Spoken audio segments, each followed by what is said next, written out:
A Utah doctor accused in a federal scheme involving fake COVID-19 vaccine cards no longer facing charges. You are seeing images here of a protest in Utah supporting Dr. Michael Kirk Moore. Dr. Kirk Moore. Michael Kirk Moore, Dr. Kirk Moore. He's a freaking hero. Saturday morning, the case was ordered dropped by the Attorney General. And his legal team says this brings long-awaited justice for a doctor they claim was simply respecting patient choice. I just did what my patients wanted. I talked to them about full informed consent. You can't have informed consent with people when you don't know what you're injecting in them. Look, the first red flag to me was there's no treatment. When did you actually wake up and understand that, you know what really is going on with COVID is all bullshit? March of 2020. It was kind of like this clicking time bomb that was going on in the news. Now we have 200,000 deaths, so we have 200,000 cases, which all of it was BS. The objective was not to have a treatment for this. The objective was to have a society that was going to accept the launch of a new technology in the vaccines. I just, I did what was right. You know, I didn't have anybody in mind except for just doing what was right.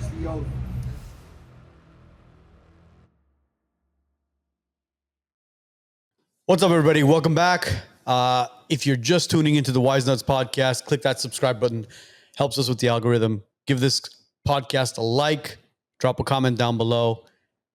It helps us with the algorithm, also helps us bring amazing guests. Last week, as you guys know, we had Dr. Peter McCullough on with us. This week, we decided to bring another doctor on. Yeah, we're on the roll. We're on a roll because we're not doctors, but we like to bring the doctors so they could inform us and you of what's really going on. We only play doctor on the podcast. Absolutely. But we're not real medical doctors. But we want to thank Dr. Kirk Moore for taking time out of his Monday, or actually out of his very, very busy week to be with us. Yeah, I appreciate it. Thanks for having me here. How's the flight in? That was awesome. You know, nice and quiet, quick. It's only an hour, a little over an hour. How's it feel to be in LA when you're coming from Utah? I don't know. I kind of, I got to commend you guys for living here. I couldn't do it. That answers your question. Oh, man. I don't know how we do it either. I think we're numb to it at this point. Yeah, we've become accustomed to it. And we don't know anything else. I mean, three of us, he was born here. Yeah, I was born. The two of us were born in Armenia, but we grew up here. So this is all we know. Yeah. But some interesting things have been happening. You've been on the news quite a bit. And we reached out to you right away. We were like, we have to have the doctor in right away to discuss what exactly happened and what you went through. So for those of you that don't know, Dr. Moore was administering saline vaccine, or Saline, as a substitute for the COVID vaccine. The first and most important question we want to ask is, when did you actually wake up and understand that, you know what really is going on with COVID is all bullshit? March of 2020. That quickly? Yeah. I can give you a brief history. You want me to? Please. So, I'm busy plastic surgeon, you know, not paying attention to much. I can't say that's not true. I always pay attention to stuff, but I kind of believe the narrative, right? There's people dying. There's a really bad virus out there. What's going on? I'm just kind of hearing it peripherally. I don't watch the news, but I listen to podcasts. And at the time I was listening to a trading show, a guy who trades stocks based upon current public events and current, political things that are happening, and, just based on current world events. Okay. And he has this theory and philosophy that stocks will react to that.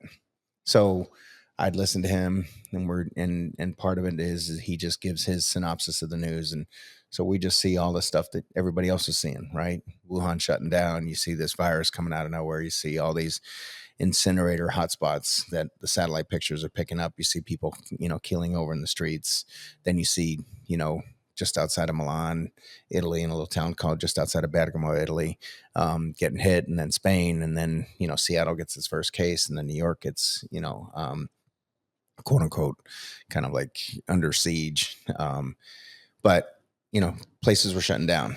And so I'm in Utah, and our governor's talking about a shutdown. And it's middle of March, I think Tuesday, March 16th, I think it is, if we look back in the schedule. I operate on Tuesday, Thursday. So at the end of my surgery day on a Tuesday, I got home. I don't remember exactly what I saw, but I saw something, and I called my office manager. I said, hey, it's not worth it. I don't know what's going on with this. I don't want to have people coming in that I don't know, people that have been exposed to things that we don't know about. I'm going to shut the office. Let's just have one person in the office kind of answer phones and keep the doors locked, and we'll just, kind of run our business that way. And then that way they can still get a hold of us, and they can still go into the office if they need to see me. But for now, we're shut down, knowing that Utah was going to be shutting down soon just because everybody else had. So Tuesday afternoon, so then I had nothing to do but study and read, watch podcasts, gather information and refresh myself on microbiology and viruses and bacteria and all that stuff that I had forgotten from, I don't know, we're talking about 2020. So we're talking about 30 years ago. So, pulling out all my old books, looking up new things online, and, reading about the virus, reading about what was going on. It took me 36 hours. And by Thursday, I was ready to open my office back up. I just, I waved my white flag, said, this thing is just nothing but BS. And that's when I really started studying, what people were doing. And that's when I found Dr. Vladimir Zelenko, Brian Tyson, and George Fareed from California. Started, just following people, listening to what it was that they were doing. And then over the course of time, more and more people were coming out. I think Peter McCullough was one of the first ones as well. Ryan Cole, I think, was one of them too. Yeah, I mean, Ryan Cole was out there, Pierre Corey was out there, the FLCC guys, the America's Frontline Doctors. So I just started following, and, Michael Yeadon, a PhD immunologist, kind of like career Pfizer, executive, in charge of vaccine development, worldwide vaccine development for Pfizer, was coming out against it. And so I just started following. And the first one was Vladimir Zelenko, and he puts out this protocol. I watched his video where he talked about how he sent a video to Donald Trump, talked about hydroxychloroquine. I think that was the reason why Donald Trump actually talked about hydroxychloroquine in one of those press conferences, that then, little mouse tall, Anthony Fauci gets up there and goes, that's just anecdotal, and whatever. And so it's just kind of, and completely undermined, Donald Trump. And then you have all that stuff that's out there where that one guy kind of said that they accused Donald Trump of murder or something like that, because the guy took out, chloroquine from underneath his, fish tank and drank it because he thought he was saving him. Again, stories you just don't know about. Yeah, it's all just hearsay, because it was a hydroxychloroquine. It was the ivermectin, where they were calling it a dewormer, a horse dewormer. Yeah, for me, the ivermectin didn't happen until later. But initially it was hydroxychloroquine. So hydroxychloroquine, Zithromax, vitamin C, vitamin D, and zinc. Okay. And that's the protocol that Dr. Zelenko, as far as I know, is the first one to kind of put that out, which was also just based upon his history and what he had done. I mean, Anthony Fauci looked back. I mean, if you look back on him in 2007, 2008, he published an article about the treatment of SARS. And he said that SARS could be adequately treated with the use of hydroxychloroquine. Okay. Published an article. He was the lead author in an article back in 2007 and 2008. And so, that was out there. And so that's all I did. I just read and I looked at things. Look, the first red flag to me was there's no treatment. Okay. I'm a physician. We treat people. All right. I'm a surgeon. I intervene. I do things. I try to make people better by intervening and making their life better, by operating, by either taking things out, putting things in, whatever it is that we need to do to try to make life better for them. And that's what we do as physicians. You want to intervene. You want to make a difference. You want to treat people. And so when you get that whole narrative that says there's no treatment for flu-like illness, okay, we're talking about a flu-like illness. We're talking about fever, chills, malaise, loss of Taste and smell. which is typical, which is not untypical with other flu-like illnesses. Okay, You're absolutely right. It happens, and so people get sick, and it's the same thing. And so that to me was so antithetical to medicine that I knew right from the get-go that there was something wrong. The analogy to me is I used to take care of a lot of breast cancer patients and do reconstruction on them. So the analogy to me was, you have a lady that comes in and says she either feels a nodule, or they found a nodule on a screening mammogram, and it's a tiny little nodule, and she takes it to her doctor, and her doctor says, no, let's just watch it and let's just see what happens. When it erodes through the skin and it's this big old festering wound, then we'll do something about it. Yeah, once it's metastasized, that's when we'll figure out what we're doing. That to me was the analogy. And so I just said, we would never do that with a breast cancer patient. We would never do that with prostate cancer. We never do that with any other disease that we know of. Okay. You don't not treat diabetes. Somebody comes in and has insulin resistance, and their blood sugars are high and insulin levels are high, and, they're gaining weight and everything else. You don't just not do something. But all of a sudden, that's what the CDC is telling us to do, not do something. And that just didn't ring right with me. So I started looking for things to do. When you say looking for things to do, what exactly were you looking for, as far as like a solution? Yeah, for treating people. A treatment for. Yeah, I mean, look, and then I started treating people, started treating my friends, my family, my staff. I wrote them all prophylactic prescriptions for hydroxychloroquine. I wrote them vitamin C, vitamin D, zinc. I was looking for, elemental zinc, which is better. It's better absorbed. And so I was just recommending people do this. I completely wiped out the whole South Valley of, all of the Draper area stores of their hydroxychloroquine. There just wasn't any left. And they were trying to order more in. What was hydroxychloroquine used for prior to COVID? So it's used. So I had a fair amount of experience in it, using it for malaria treatment. Okay. So it's used as a malaria prophylaxis, malaria treatments. So it's already an antiviral that we already know of. And it's also like lupus. And so it's used. And I had a lot of experience. I'd gone on 3 humanitarian trips with 50 plus people both times. And I probably wrote at least half of those prescriptions for the people that were going on it. So I knew how to write it, how to prescribe it. It's a different prescription protocol for prophylaxis. It's just once a week. But I had people that had taken it, probably a couple hundred people that I'd already written prescriptions for.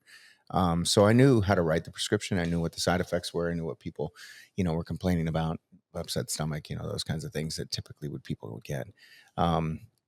People were talking about, elongated or prolonged QT intervals and those things on cardiac and EKGs. I never saw any of that. I mean, and again, I don't have tremendous experience in writing it, but I'd never had any. Because what we were discussing back in 2020, I remember, was as far as why, how earlier we were talking about if you wanted the vaccines, then they would send you this ancillary package, right, with the needles and the alcohol swabs and gloves and everything that you needed to administer it, right? But what they never did was, for instance, in 2020, if you remember, we were discussing this back then, is if for example, the United States, 350 million people, right? If they sent each one of us an e-kit, right, where it consisted of hydroxychloroquine, the Z-Pack, let's say maybe the dexamethasone or whatever else, zinc, this, that, vitamin C, it wouldn't cost them more than $10 per person. Right? Send it to everybody, 350 million times 10. That's $3.5 billion. Not a lot of money for the government. And we could have all had it at home and said, listen, guys, just take this as a precautionary prophylactic, however you want to look at it. And if you do get the virus, just quarantine yourself. You don't need to quarantine half the world or the entire country. And let's see what happens. But none of that was ever done. It was just about quarantine. Everybody has to quarantine. Then you have to register yourself and make sure you report it to the health department so we know exactly. It was all about numbers. Let's increase the numbers. Oh, look how many. it was kind of like this clicking time bomb that was going on in the news. Now we have 200,000 deaths. So we have 200,000 cases. Which all of it was BS. Well, Look, you got to keep pounding it into people's head. Going back to what you were saying about the numbers, right? You said it was going to cost $2 billion to send everybody a kit, right? yeah. So look at this. Look at this statistic. So the COVID policies for the U.S. government and the economy, it costed us an estimated $14 trillion. Compare that to $14 trillion. $3.5 billion. Okay, let's say I'm under calculating, not 3.5, $14 billion versus 14 trillion. Yeah. That's 1,000 times more.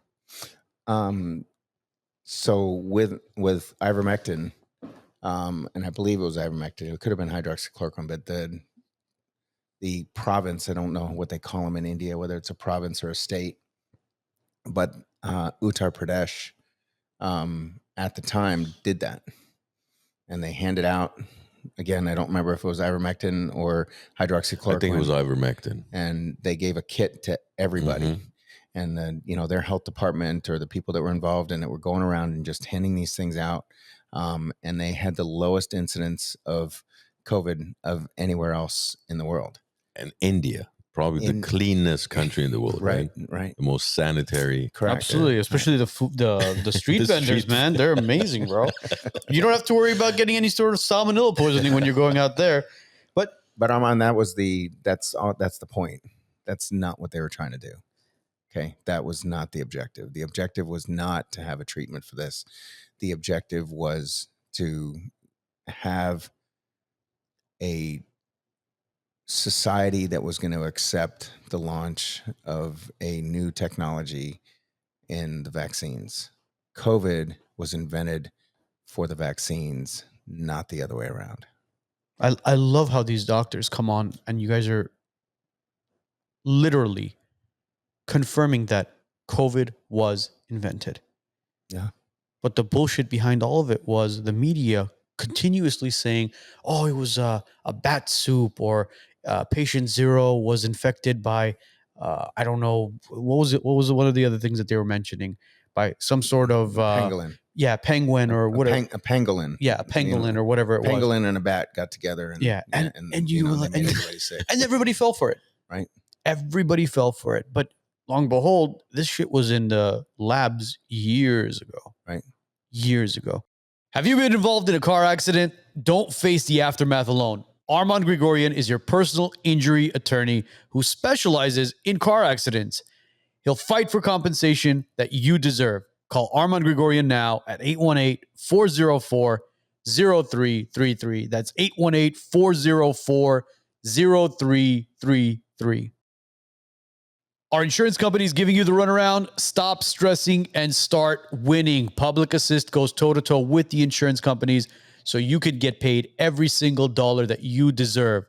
Fire damage, water damage, storm damage. Has a tree gone through your house? Public Assist has your back.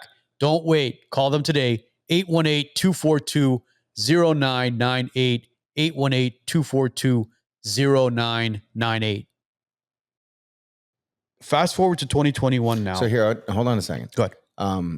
Depending on who you look at, okay, the WHO by the end of January was already I think they declared a public health emergency of international concern, which if you sound it out, PHEIK or EIC sounds like fake, okay, which is what it was. All right, and I think there's humor in all that. There's humor in it in a way, but I also think they're telling you exactly what it is that they're doing. Okay. But by the end of January, depending on whose statistics you look at, there were 44 cases of COVID worldwide and 1 death by the end of January. Okay. Of 2020. But that's when everything was beginning to pick up. 40, they had already called the world, like a not a pandemic, but they'd already called it an epidemic. They'd already called it like, hey, we have something that's really worrisome. You have a country of 1.4 billion people and you're worried about 44 cases of pneumonia, okay, and 1 death. How many cases of pneumonia and how many cases of viral infections and how many people are admitted to, hospitals and everybody else in a city? I mean, I think Wuhan itself is 14 million people. Okay. And so you're talking about in Wuhan, you have 44 cases and 1 death. And all of a sudden it's something to worry about. Okay. Again, the foundation upon which this whole thing was developed was just nuts. Okay. It was so contrived. And when you go back and you look at it now, you just kind of like, all of this stuff was just done on purpose. It was done so that they could get this vaccine, so that they could convince people that it was safe and effective. You fear monger them, you instill enough fear in them that they'll actually do anything that you want them to do. The Milgram experiments and the Ash experiments in the 50s and 60s showed that, and the psychological experiments that they did on people showed that when you get somebody to do the first thing that you want them to do, okay, wear a mask, social distance, whatever the first thing is that you want them to do, and to abide by what it is that you're telling them, 92% of those people will then do the next thing that you want them to do. The Milgram experiments showed that 2/3 of people with a doctor standing over their shoulder with a clipboard will implement or will give a subject a shock when they answer their questions the wrong way. That's all it was. Asking them questions, and you can hear the people screaming. It was all actors, okay? And they didn't know that. But when you had an expert standing over your shoulder, 2/3 of people would then give that person a deadly shock for not answering the right question. 67% of those people would give a deadly shock just because somebody stood over their shoulder and told them to do it, for not answering a question the right way. That's human nature. That's psychology. They know that, and they implemented that on a worldwide basis. And typically, if you're not aware of something, right? Let's say it's something new virus, new disease. Don't you usually have? Wouldn't you typically think they would put a panel together of some of the best scientists around the world, right? Whether they're virologists, immunologists, whatever type of expert, right?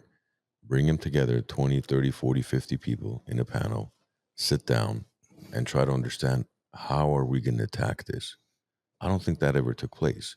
It's like they already had the protocol in place because, okay, we need this, like you said, we need to bring in some new technology, probably via vaccine, because vaccine is what most people have grown up to take, right? From the day you're born, the doctors offer you a vaccine till end of life. There's vaccines available. So what is the one method that most people are receptive to? Vaccine. So if we can, like you said, bring new technology via vaccines, what do we need in order to convince these people to voluntarily actually kill themselves to get in the front of line to get the vaccine? We need a COVID-19, right? Right. We need And something to scare them into doing it. exactly. They've been trying to get people to, the smallpox vaccine. The reason why the smallpox vaccine took forever for people to kind of accept it is because of all the complications that were being exposed on it. Even when you didn't have even in the late 1700s, you didn't even have newspapers. It's just word of mouth. Okay. So nobody agreed with any vaccines. Nobody agreed with anything. It was 150 years. Okay. The Spanish flu, okay, was a experimental meningococcal vaccine that was started in Fort Riley, Kansas. All right. And a lot of people will tell you that the only people that died were the people that actually got an injection. And then they sent that vaccine overseas, experimental, okay, to the Italian, the French, the Spanish armies. And those are the people that died. So again, and in addition to that, autopsy results and slides that were actually inspected and done 100 years later looked at it. Aspirin was a brand new drug at that time. Okay. Typical dose of an aspirin, baby aspirin every day, 81 milligrams. Typical dose of a regular aspirin, 325 milligrams. You might take 1 or 2. Okay. These people were getting 3 to 15 grams. Okay. Not milligrams, grams. And so they were bleeding out in their lungs, and they were dying from the bleeding complications of having taken too much aspirin. Again, those are, kind of, I don't want to say, there's just information and there's studies and there's docs and scientists that are out there that have put that forward as reasons for what this is. I truly don't think that we can ever have a pandemic. I don't think that it's possible to have a pandemic. Otherwise, we wouldn't be alive right now. Well, if we had a pandemic, we'd see bodies on the street. We'd see people in their homes dead. But everybody who went to the hospital were the ones that were dying. Right. They were on ventilators. They were in rooms closed off, breathing the same air constantly, the same air just circulating over and over. There was no loved ones nearby. And it sounds cliche when you say this, but when somebody's sick and you have a loved one nearby, they tend to have a higher spirit, and they tend to get better quicker. But when you're inside of a room by yourself, and doctors and nurses are even terrified of walking in, looking at you through windows. Yeah, looking at through FaceTime. You'll be lucky with the window. If you're on the fifth floor or fourth floor of a hospital, you'll be lucky for anybody to look at you through a window. Or when they do come in, they're coming in with these kind of space suits and hazmat suits and everything else. Yeah. But it was like they refused to tell people to take the certain vitamins, the zincs, the vitamin D's, the C's, and go outside, open a window, get some fresh air, walk. It was kind of like stay home, be the good boy or the good girl that you are, and listen to what we're saying. But a lot of people, just like you, did wake up from it. And they were like, you know what?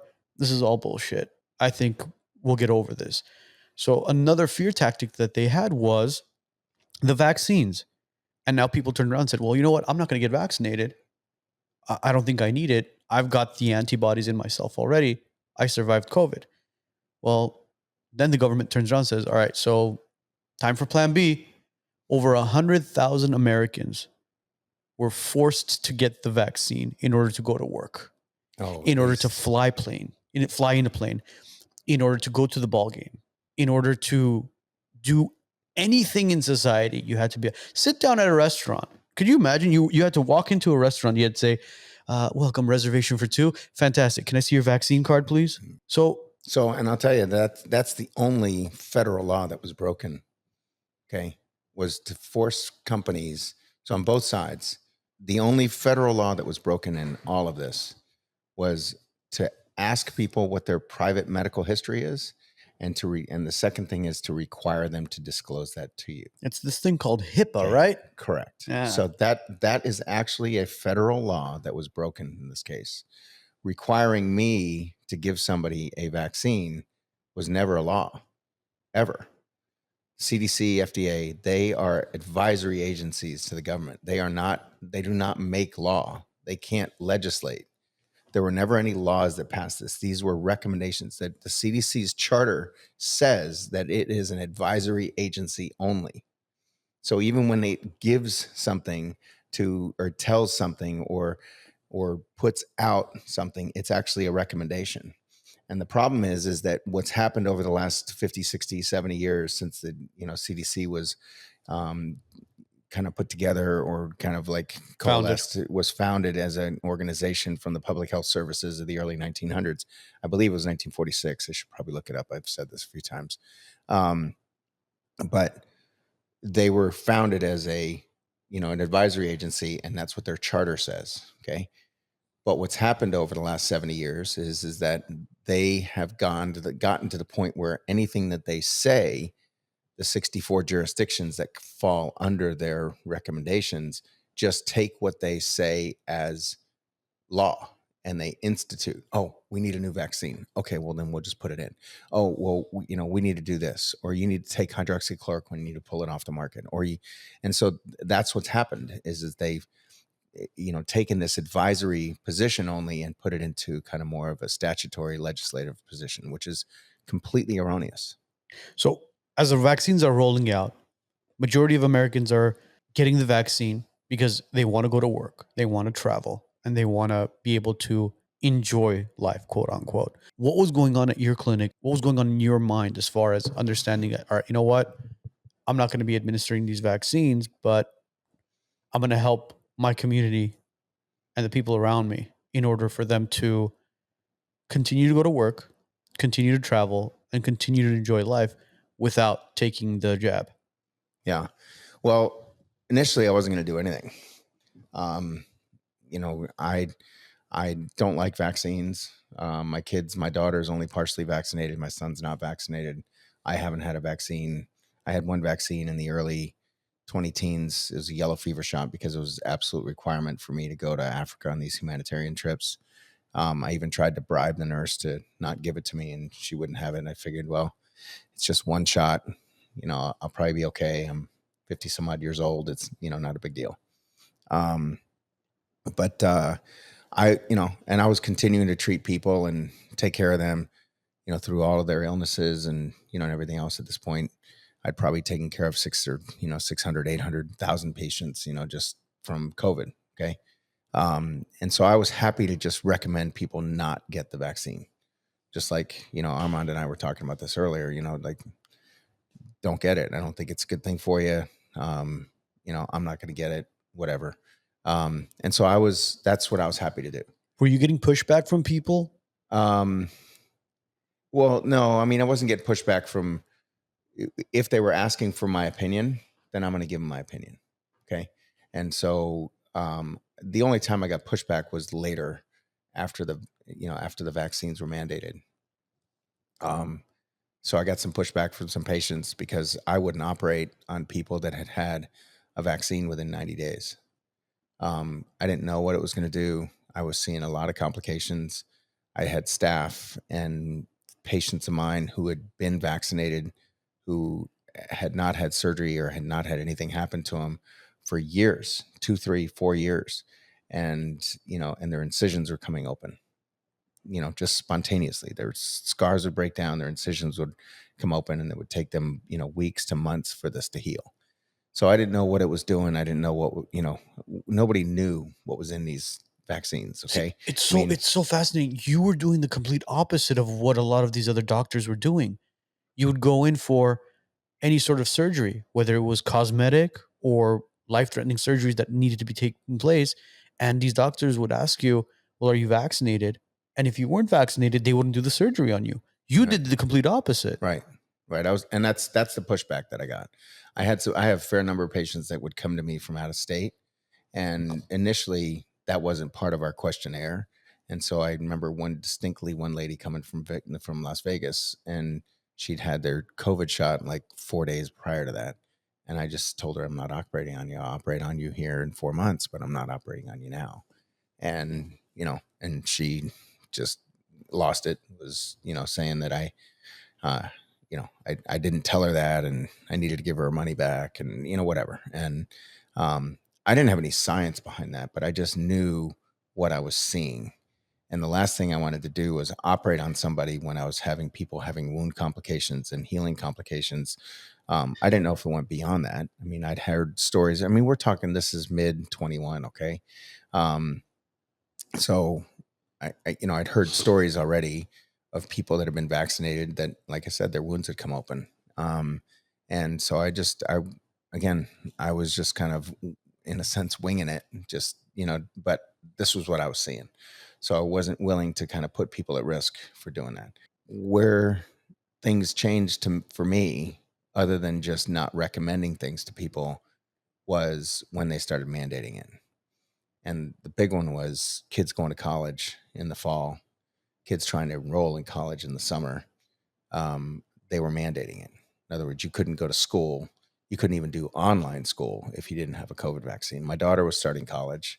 And so I was having all kinds of people calling me under a panic. You mentioned hundreds of thousands. People in the military were getting kicked out. We have 2 military bases, more than that, but 2 main military bases in Utah, Hill Air Force Base and Camp Williams. So big Hill Air Force Base is huge. And a lot of people, if they wouldn't get the vaccine, were going to get kicked out. They couldn't go on deployment. They couldn't do that. So I when that started happening, and it was from a lot of my patients and their families and extended families and, friends of theirs and everything else, I took a stand. And so I opened up a vaccine clinic and started providing vaccine cards for people that didn't want a vaccine. And I would do a saline shot on the kids when they were, underage, so that they wouldn't go to school and show their card if they had to. They probably never did have to. But so they, wouldn't show their card, and their friend would go, God, didn't that needle hurt? And, whatever. And so I just didn't want some 13-year-old kid going, well, I didn't get a needle. But I have this card. We just got this card. No needle shot. But anyway, that was, to me, the tipping point was the mandates. I was willing. I mean, look, I got shingles from a hepatitis B vaccine when I started medical school in 1989. That to me was an eye-opening experience. So always skeptical of them. I never got any more. I haven't had a tetanus shot. I haven't had any other, flu shots, nothing. Okay. Since 1989. And you've been a surgeon for 32 years now. Right? I've been I graduated medical school in 1993. And so training in military and, and everything else. Yeah. So 32 years. But I was just willing to just do the same thing. Just tell people, hey, I don't believe in them. I don't think they're the right thing for people to do. But you make up your own mind. But then when they started limiting what people could do, couldn't go to a restaurant, couldn't go into the hospital, you couldn't have surgical procedures done, you couldn't, you couldn't get on an airplane. There were IT guys that were 2,000 miles away from a government job who couldn't keep their government job, even though they never stepped foot anywhere except, typing on a keyboard in their own, home office. And I had half dozen patients that were denied transplants because they wouldn't get on, and they were just kind of like, I'd rather die than get a vaccine because I'm probably going to die anyway if I do get this vaccine. So, that was, to me, the mandates were, kind of the tipping point where I said I had to do something. So were you not afraid of the patients that were coming in to your clinic, your vaccine clinic, and outing you, basically saying that, what, we're going to Dr. Moore and you don't have to worry about the actual shot. He'll take care of you. No, I looked at this like I'm taking care. If you come to me as a patient, okay, and I go through and I talk to you and I tell you, hey, look, these are the risks and benefits of this procedure. This is the risk and benefits of not doing anything. I felt it was perfectly within my purview as a physician to do what it is that you and I agreed on doing. Does that make sense? It does make sense. I'm not treating the world out there. I'm treating you. And if you and I make a decision to do something. Now, the struggle, I guess some people will say is, well, you did fill out a card and you said that you gave them the vaccine and that you did this for them. And that's kind of a separate issue from the treatment side of it. And it wasn't going in their medical record. It's just the card that they were getting. And what they did with it and what they decided to do with it afterwards was not my, that's not my decision. If they're using it to show it to somebody else, or if they're just putting it in their purse or putting it in the car, or, or throwing it away, taking a picture of it and throwing it away, which is what most people did. But as far as I think what he's asking more so is you weren't afraid of somebody reporting you. I went to Dr. Moore and he offered me a fake vaccine card. And for them to call the medical board or some other, local health department, report you as somebody that's not following the rules, quote unquote. I wasn't really worried about it. And that's actually not how I got turned in anyway. No, I wasn't worried about the people coming to me were coming to me for that reason. So I guess if, it's human nature or it's just part of our society, if they get caught with something, then who are they going to turn in? Right. So they'd probably turn me in. But again, I kind of just fell back on first do no harm from my Hippocratic oath that I took, and that I'm treating my patient to the best of my ability. And when I have, when I've got a piece of paper that I unfold, that is the material safety data sheet of the Pfizer vaccine, Moderna, J&J shot, okay, and it says intentionally left blank on it. And so I don't know what I'm injecting into people. I don't know how anybody who can inject that in there and say that they gave those people informed consent.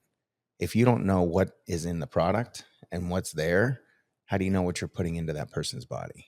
So that's the first thing. So it said intentionally left blank. There was no, you couldn't see the ingredients or anything? There was no list of ingredients.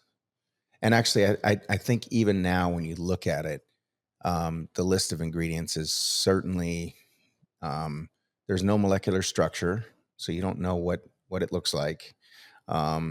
the list of ingredients is probably certainly not complete. And and it still just doesn't give you any satisfaction that that you're doing something. Even if you say that they did a placebo-controlled study, they did a placebo-controlled study for 2 months.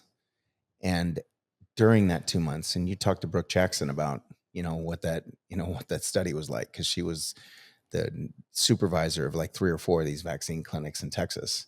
And she's tried to fight this thing and tried to take Pfizer and the company that was running the studies to court a number of times, and it's been tossed out because of the PrEP Act. Every time. And the government says, well, we know that there was fraud involved, but because they told us there was fraud involved, then we're willing to accept the fraud that was involved. That's, but yeah, 2 months. And then they ruined, or they basically injected the control group. So now you don't have a control any longer. So they had 20,000 people in one arm that didn't get the vaccine. They had 20,000 people in the other arm that did get the vaccine. And then when they said that there was a 95% reduction or 95% effectiveness, then they just took the 20,000 people that got the placebo and they gave them the shot. So now you don't have any long-term studies to be able to follow up as to what the long-term effects are. They screwed up their own study, basically. Yeah, and they did it on purpose. They didn't screw it up. They did it on purpose. See, there was this one colleague of mine where I got into an argument with her. She was one of those ones where she was very cautious of what she ate. She couldn't pronounce it. She wouldn't eat it. But then when the vaccines came around and I asked her, well, you're very cautious of what you eat. You don't eat anything that you can't pronounce on those labels. What's in those vaccines? Can you pronounce any of those? She goes, well, no, we're saving lives here. Right. It's for humanity. If you don't get it, you may die.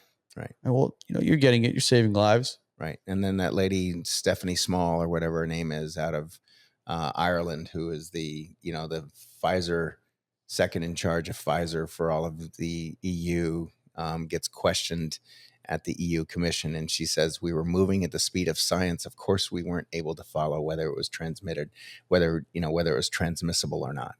So they never even tested it for transmission. So you're not saving grandma or anything, even though that was the message that they were trying to get across. Doc, were you getting paid by the government in order to administer these shots? No. So they were just sending them out to you and saying, you know what, vaccinate as many people as you can. Yeah. So that's where their fraud came in, that they said that I defrauded the government of their product, because they paid for it and sent it to me, and they had an agreement with me that I would do what they wanted me to do, or what they wanted me to do with it. So they wanted me to take this vaccine and inject it the way they had instructed us to inject it. And so they claimed that it was fraudulent of me to take this $28,800 worth of product and not do with it what they wanted me to do. It's not like you were billing anybody, were you? Nope. But nope.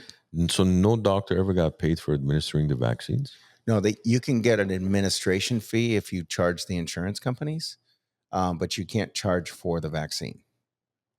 Okay, so you can charge like an office fee, like an office visit fee, or whatever and typically it's about $45 to $50. Okay, so we're against, for my case with the government in their first indictment that they had against me in January 23, were claiming that I made, that their first foray into this was that I had done almost 2,000 injections at $50 a piece. And then the $28,000 in change was like $126,000, in fraud that they claimed. In their superseding indictment, they took out all of that part about the $50 because it was not anything that we charged. We were providing a service. You were asking this, how do we didn't get caught, right? So we were providing a service to people. Those people never turned me in. And what happened was I had a number of patients after I've been doing this for about 6 months that came to me and said, hey, doc, you're really helping us out. What can we do to help you out? Can we buy you lunch? Can we do this? I said, you know what?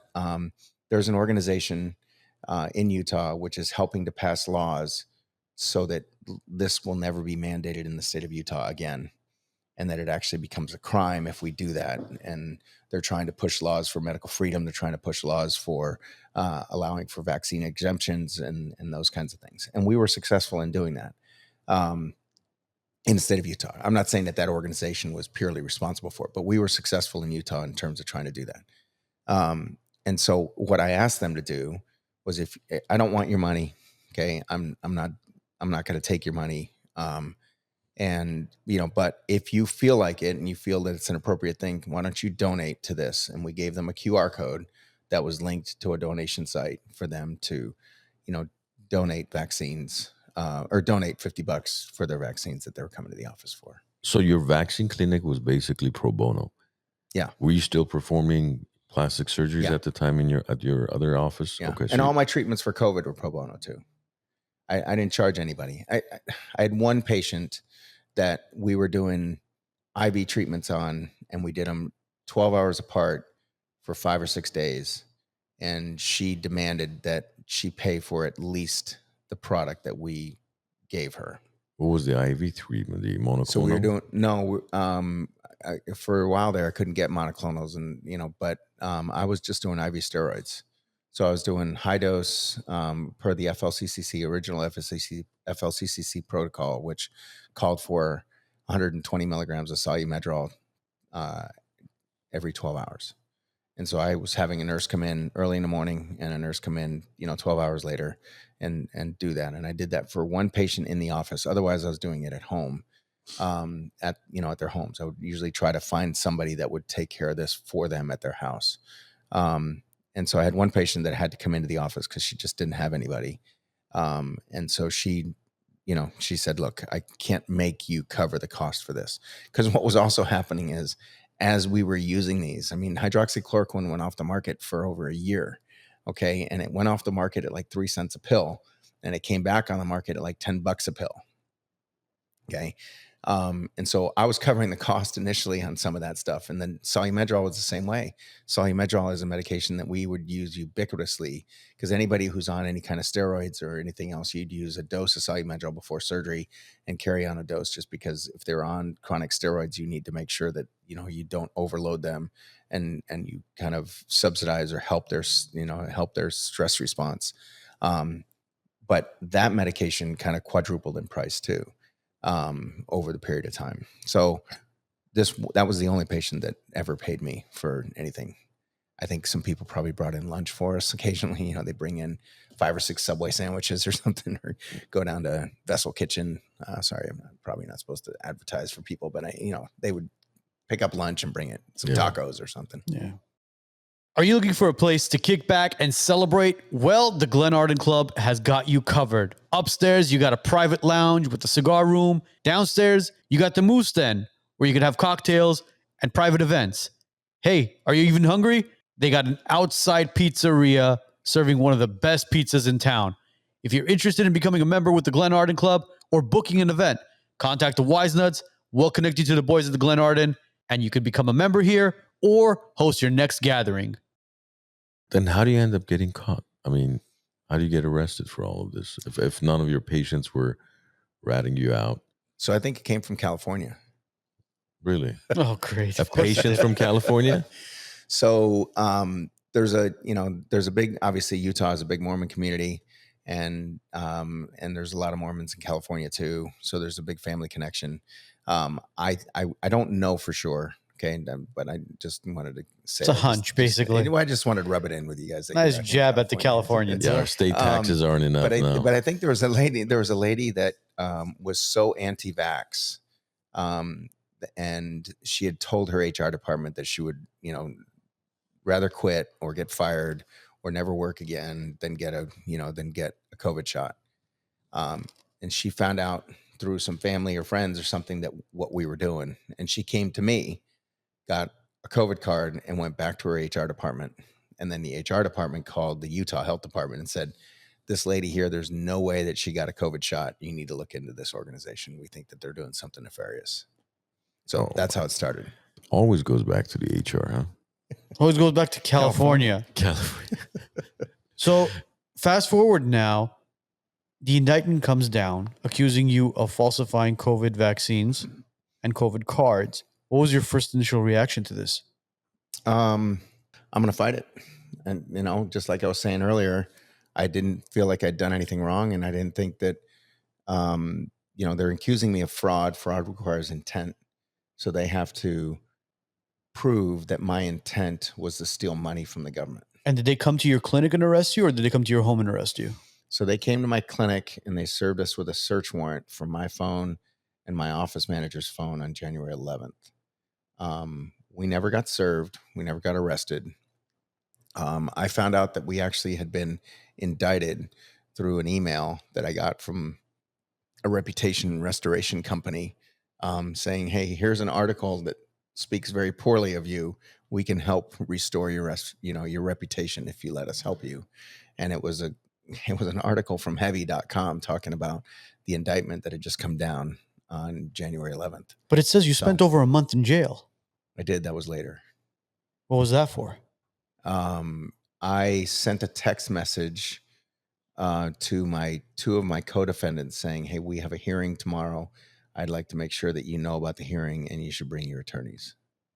And that's the reason why you were arrested and put in jail? Yes. How does that even make sense? My pretrial restrictions required that I not speak to my co-defendants about the case. And the judge said that the term about the case includes texting and talking to your co-defendants about a hearing. So you were thrown in jail for over a month. I was in jail that time for 22 days. Okay, so it wasn't over a month. It was just under a month. Well, I was in jail for 12 days prior to that. Jeez. What was that for? So there were, when you get, federal cases don't have bail anymore. They have pretrial, it's like pretrial release restrictions. And if they don't consider you a flight risk or a danger to the community, then they have to let you go. And so they give you restrictions and they tell you what it is that you need to do. One of those restrictions, as we talked about, was not talking to your co-defendants. Well, two of my co-defendants were employees of mine. So we were obviously going to talk to each other. And so they caveated that and they put in a separate one that said, well, you just can't talk to your co-defendants about this case. Obviously, we can talk to each other about the goings on in the office and, you know, how to take care of patients and, you know, those kinds of things. One of the other requirements for me was for me to submit to them a monthly statement, monthly banking statement about my business, because they wanted to make sure that I wasn't just going to steal a whole bunch of money and kind of hide it away. Because initially they thought that if I'd have been convicted on everything, that there was going to be a $750,000 fine potentially levied against me. In addition to the jail time that was associated with the charges. They said that I had to turn in my passport and that I had to get my DNA. I had to go to the Marshal Service and have them swab me and get my fingerprints. Well, I had my passport in my car. I just forgotten to give it to my attorney. I completely spaced it. But when they said that I needed to be DNA stamped or, fingerprinted and all that stuff, the checkbox next to it on the form wasn't checked. So I then also challenged the government's jurisdiction by stating that they didn't have jurisdiction over me, that the U.S. is a corporation, that, I'm a sovereign citizen type of argument. And so you can't do what it is that you're doing to me. So two of us filled out the same thing. In other words, Carrie and myself filed the same motion. All we did was just change the name. And the judge questioned me about it, threw me in jail and let Carrie go. And what they did was they accused me of being a flight risk because I was challenging jurisdiction. I hadn't turned in my passport, which was evidence that I was getting ready to flee. And that I refused to abide by pretrial restrictions by not getting my, DNA, my mouth swabbed, and my fingerprints done. Had Carrie Carrie turned in her passport and done the swab? So Carrie had, good question. I think she had done one and not the other, and then she filed the same motion that I filed. I don't think she'd been swabbed yet, or she had turned in her passport, or vice versa. But I got thrown in jail for 12 days, and she went home.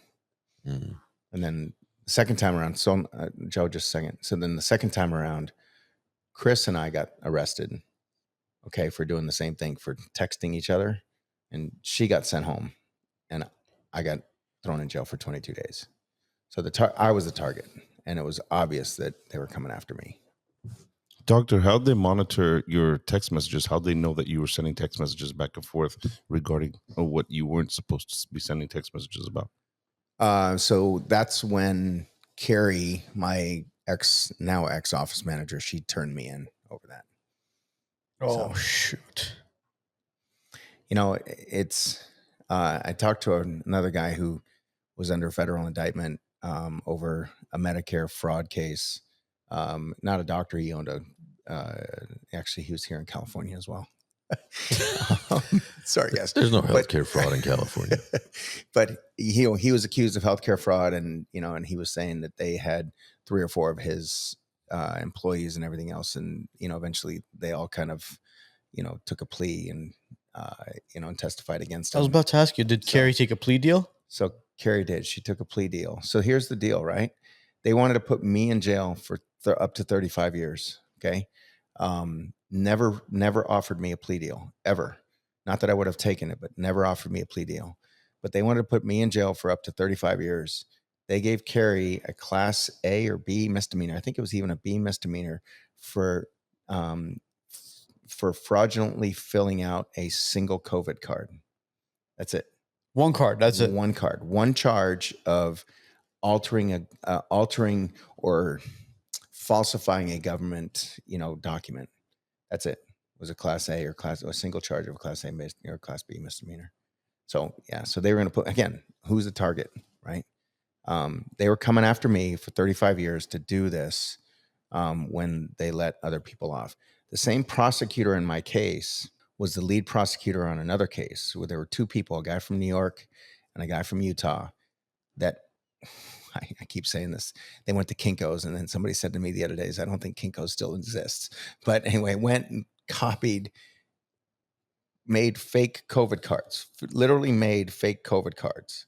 Okay. Copied them, sold them on eBay for $10 a piece. Sold 140,000 cards. Okay. You're good at math, Armand, right? That's $1.4 million. Wow. Okay. These guys got a plea deal, $40,000 fine, and a year in jail. All right. For making $1.4 million. With whose signature on it? I don't know whose signature, but they just gave these people a card. I didn't have the signature on my cards either. We made a stamp that was just, my business is called Plastic Surgery Institute. And so we just did a PSI. We just did a PSI thing. Sorry. Do you want to try that again?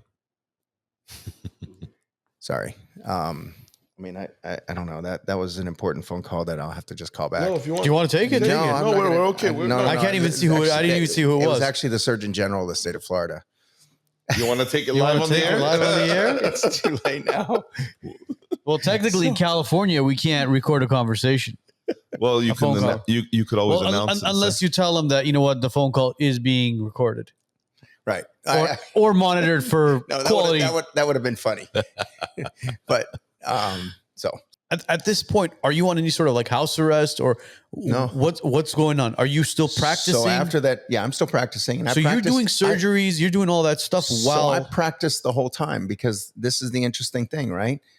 Your medical license is a state medical license. The federal government has no jurisdiction over me as a physician. Okay. Now they can tell me that the DEA can give me what's called my DEA license. Okay. So Drug Enforcement Agency. Yeah. You have a DEA license to be able to prescribe narcotic medications, okay, and the like, and controlled substances. But the federal government doesn't have licensing ability, so they can't pull my license. All right. Now, if I'd have been indicted, or if I'd have been convicted and I have a record, then the state of Utah would have pulled my license. But no, the state of Utah never came after me. And the Utah Department of Health and the Utah Medical Board never came after me over this. And none of your patients were hesitant to come to you thinking that, this guy's going through federal court and we don't know what's going to happen with him. What if I need a follow-up surgery, or I'm in the middle of surgery and I'm going through the whole rehabilitation, and all of a sudden I got to see the doctor, but all of a sudden, you know what, he's in jail. What do I do? What was going on there? Most of the patients that came to me actually came to me because of what was happening. Okay. So my new patients that were coming to me came to me because of what was happening. So they're like, I just need to support this guy. I really, really enjoy it. I really like what he stood for, and anybody who's going to stand up and kind of take that kind of stance, I want him as my doctor. Okay. Nice. But that my overall volume went down by at least 2/3. And that's because, as a plastic surgeon, you have to market. Okay. And you got to get your name out there. You got to do some advertising, and all that stuff. Every single cent that I had of any money was going towards my attorney's fees and legal expenses and, and everything else. So I lost 2/3 of my volume. I spent $750,000 in legal fees and expenses. And, I sold everything that I had except for my house. And my house was up for sale, or it was going to be up for sale had I been had I been convicted. So. And why were you not convicted? How did you get off? Well, before you answer that, let's do this. So you mentioned, hold on, I do want to, because it's interesting, right? So after I spent the first 12 days in jail, I was still a flight risk. And so in order to kind of keep me from running, even though I have a very small family, okay, very small. I have one sister. My dad passed in 2019. My dad was an only child. All of his family's dead and gone. My mom, all she has is a brother, and he's passed, and all he had is one son. Okay. So I have one first cousin, no other second cousins, no other, nobody else. All right. I have 2 kids and a sister. My sister lives in Connecticut with her 3 kids, and I live in Utah with my 2 kids. That's it. So where am I going to go? Right. But they consider me a flight risk. So they put me on an ankle monitor. Okay. For 2.5, 3 months. Until like the last weekend in February, first weekend in September, last weekend of August and first weekend of September. Of what year? Of 2023. Okay. Okay.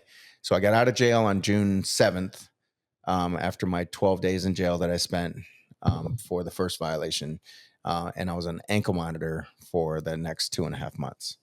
And, I could go to the office and I could go home, and I had 2 hours a week to do shopping. So I would go to Costco from 10 to 12 on Sundays, do my shopping for the week, and that was it. Then I got that taken off, and I was free and clear until November of 24, when I got busted for the texting. Could you imagine you walking into Dr. Kirk's office and you're doing a consultation, he sits down in front of you, crosses his legs, and there's an ankle monitor on him.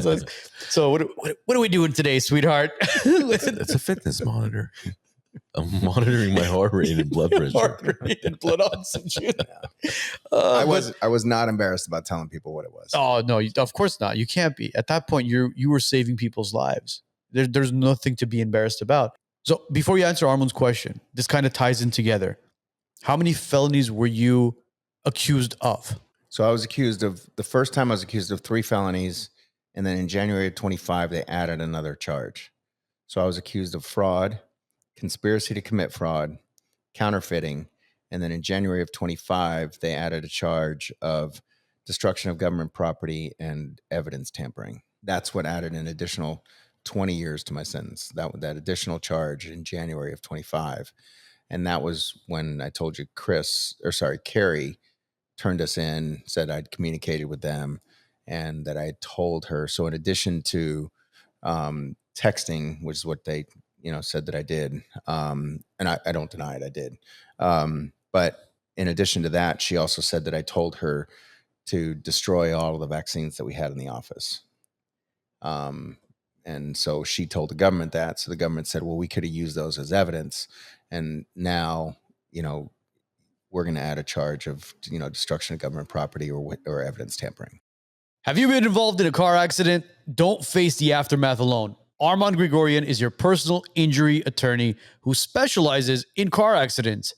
He'll fight for compensation that you deserve. Call Armand Grigorian now at 818-404-0333. That's 818-404-0333.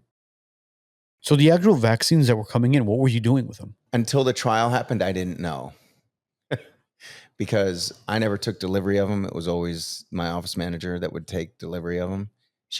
I would say, hey, look, we need some more. She would say, hey, look, we're running out of vaccines, because we were trying to keep out the same number of vaccines for the same number of people that we were seeing.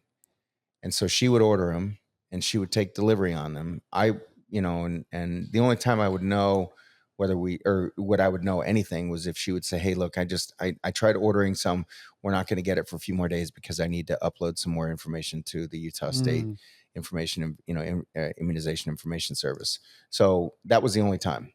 But it turns out that after we got indicted, what she told me was that she would take the vaccines home to her house and destroy them and get rid of them in her own dumpster or her own garbage can. Bullshit. Okay. I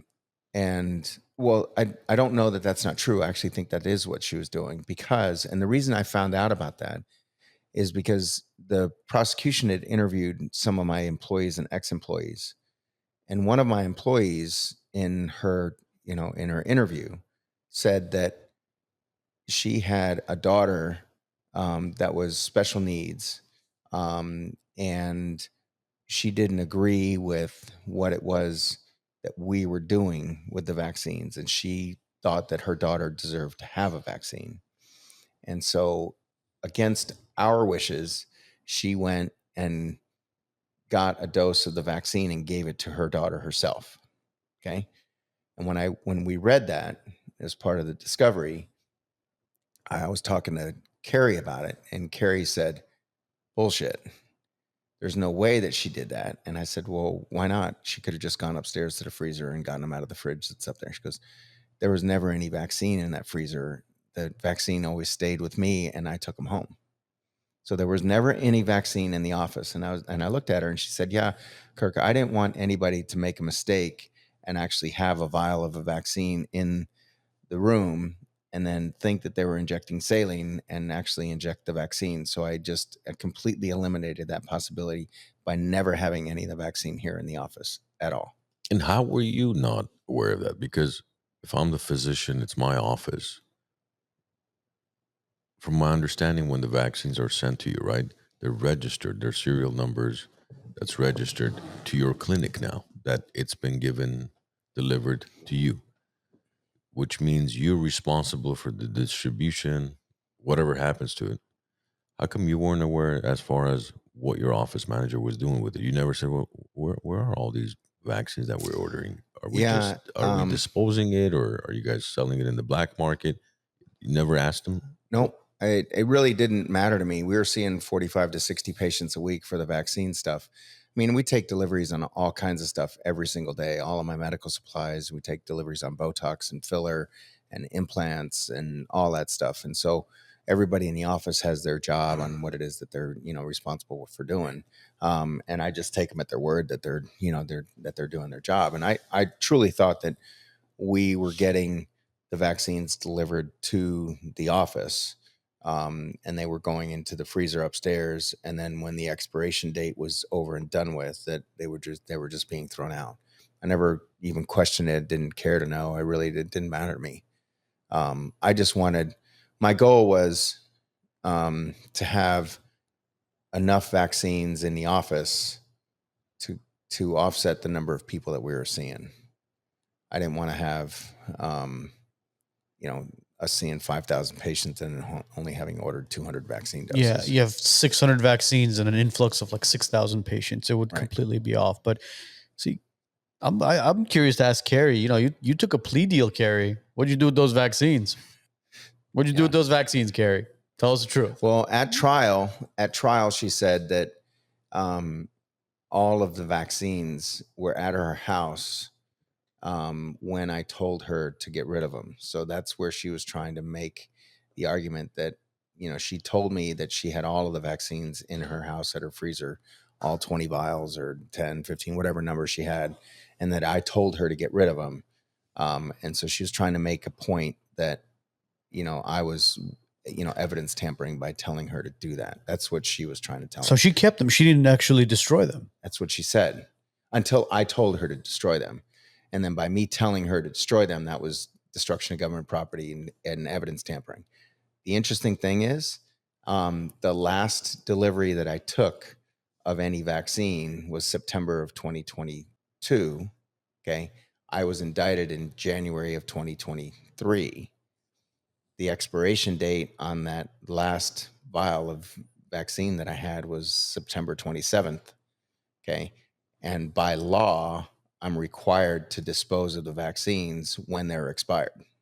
Oh, so technically you didn't break the law. So technically I didn't break any law about anything, because every single vaccine that she supposedly even had in her freezer, whether they were at her freezer or in my freezer or in, already disposed of or whatever, I was already supposed to have gotten rid of them anyway. So there was no destruction of any evidence or anything at all. When you got the news from Pam Bondi that all the charges were being dismissed and you were being pardoned, what was your initial reaction to it? I just kind of it was a surreal feeling. I just collapsed. I literally collapsed and started crying on the floor. I was with my mom. My attorney called me. It was 8:35 on Saturday morning. We just had 5 days of trial, 2 days of jury selection, 3 days of testimony. And I was sitting out on my deck. My phone rings. And my attorney says, "What are you doing?" And I said, "I'm just, I'm sitting here kind of going over my notes." She says, "Well, why don't you put it, who's there with you?" And I said, "My mom." And she said, "Well, why don't you put it on speakerphone?" And I just kind of looked at the phone for a minute. I'm like, why is she violating, attorney-client privilege here? What's going on? We were supposed to have a meeting later that day to go over potential, defense strategy and whether I was going to testify or not the following week. And so she just says, "I just got off the phone with the prosecutors." And I said, "Prosecutors, all three of them?" She goes, "Yeah, I thought that was weird too." And she said, "Based upon your history, I originally thought, what is it that, what has Kirk done now? Where do I need to go bail him out of jail?" And she said they were pretty somber and downtrodden a little bit. And she said, we just got notified from DOJ in DC that the case is being dismissed. And she said, "You're fucking with me, right?" And they were just kind of like, no. Pam Bondi herself is going to make an announcement here in a couple of hours that this case is being dismissed. And like I said, the phone was sitting on the table in my kitchen, and my mom is a little hard of hearing, and I looked at her and I could see the tears rolling down her face and down mine. And so I'm continuing to kind of try to talk to Kathy, and she's just like saying, and so I'm asking her a few more questions, and she went down to get my son, from downstairs, because he, all kids want to live in the basement, right? Of course. So my son has his room in the basement. So my mom went down to get him, and I'm on the phone with Kathy, and we're going back and forth, and I don't remember that. She should have probably recorded the conversation, but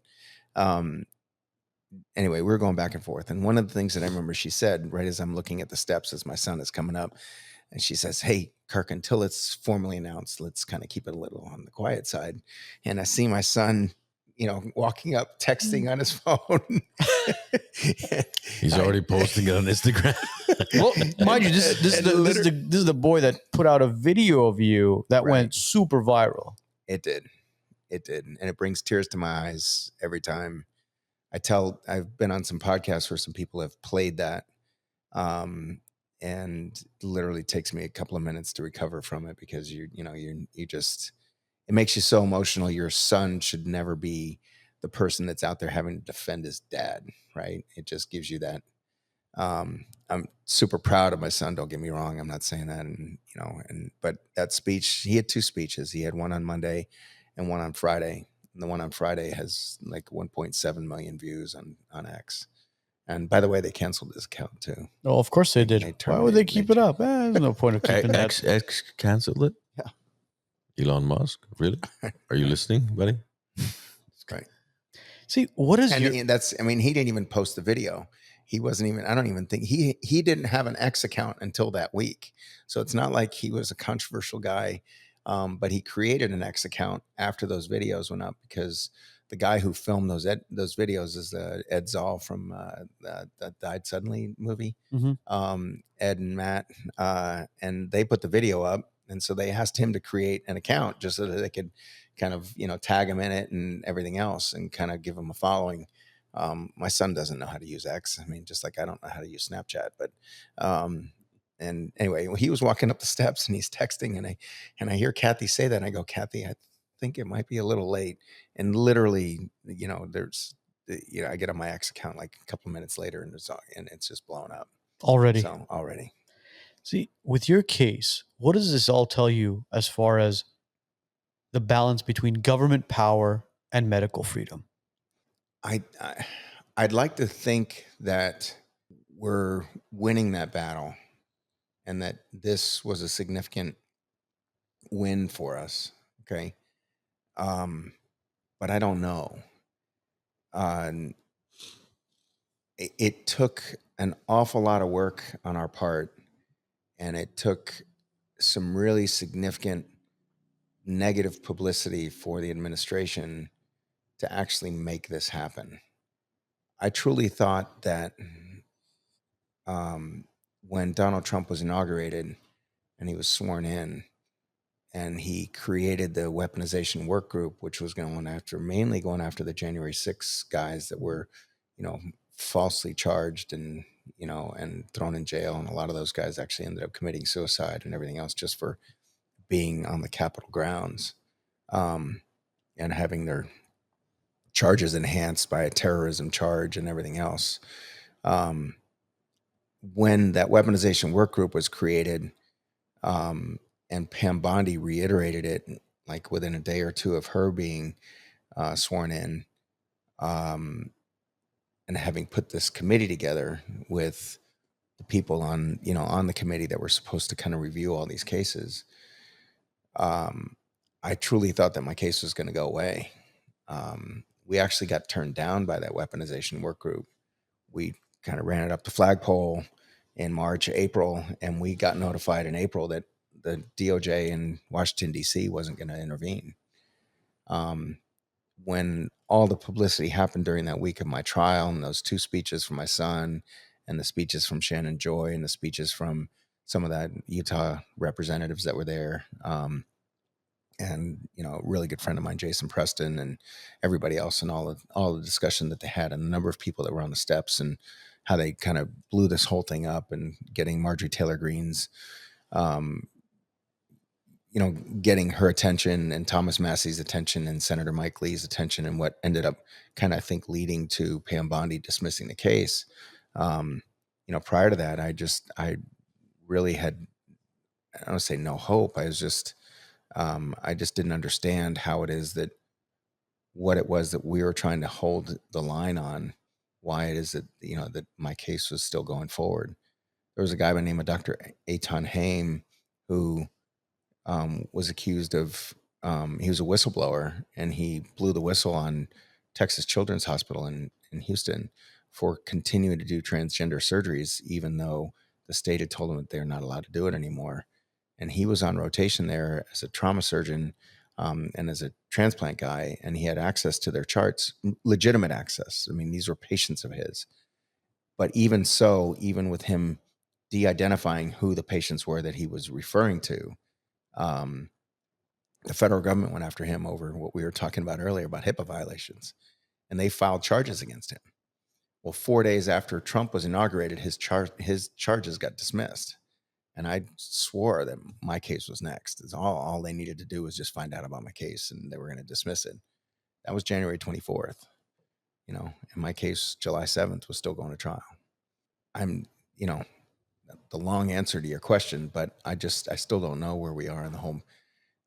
I think we still have to be very vigilant, and we have to push back against government overreach and the loss of, not just medical freedom, but all freedom in our country. There was a statistic out from 2022 and 2023 that showed that the trust in the medical system has dropped down over 38%. I don't know what those stats are now. We're in 2025 now. I think it's much more than the 38% from 2022 and 2023.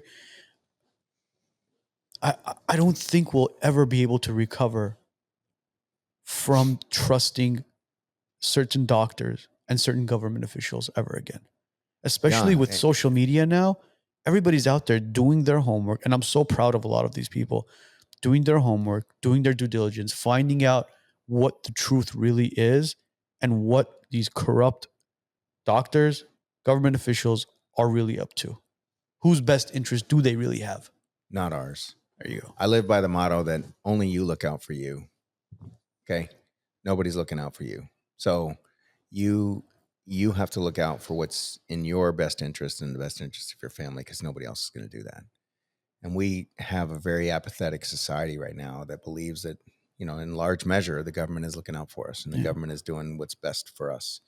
And that's not true. We need to look out for, for you, or only you look out for you.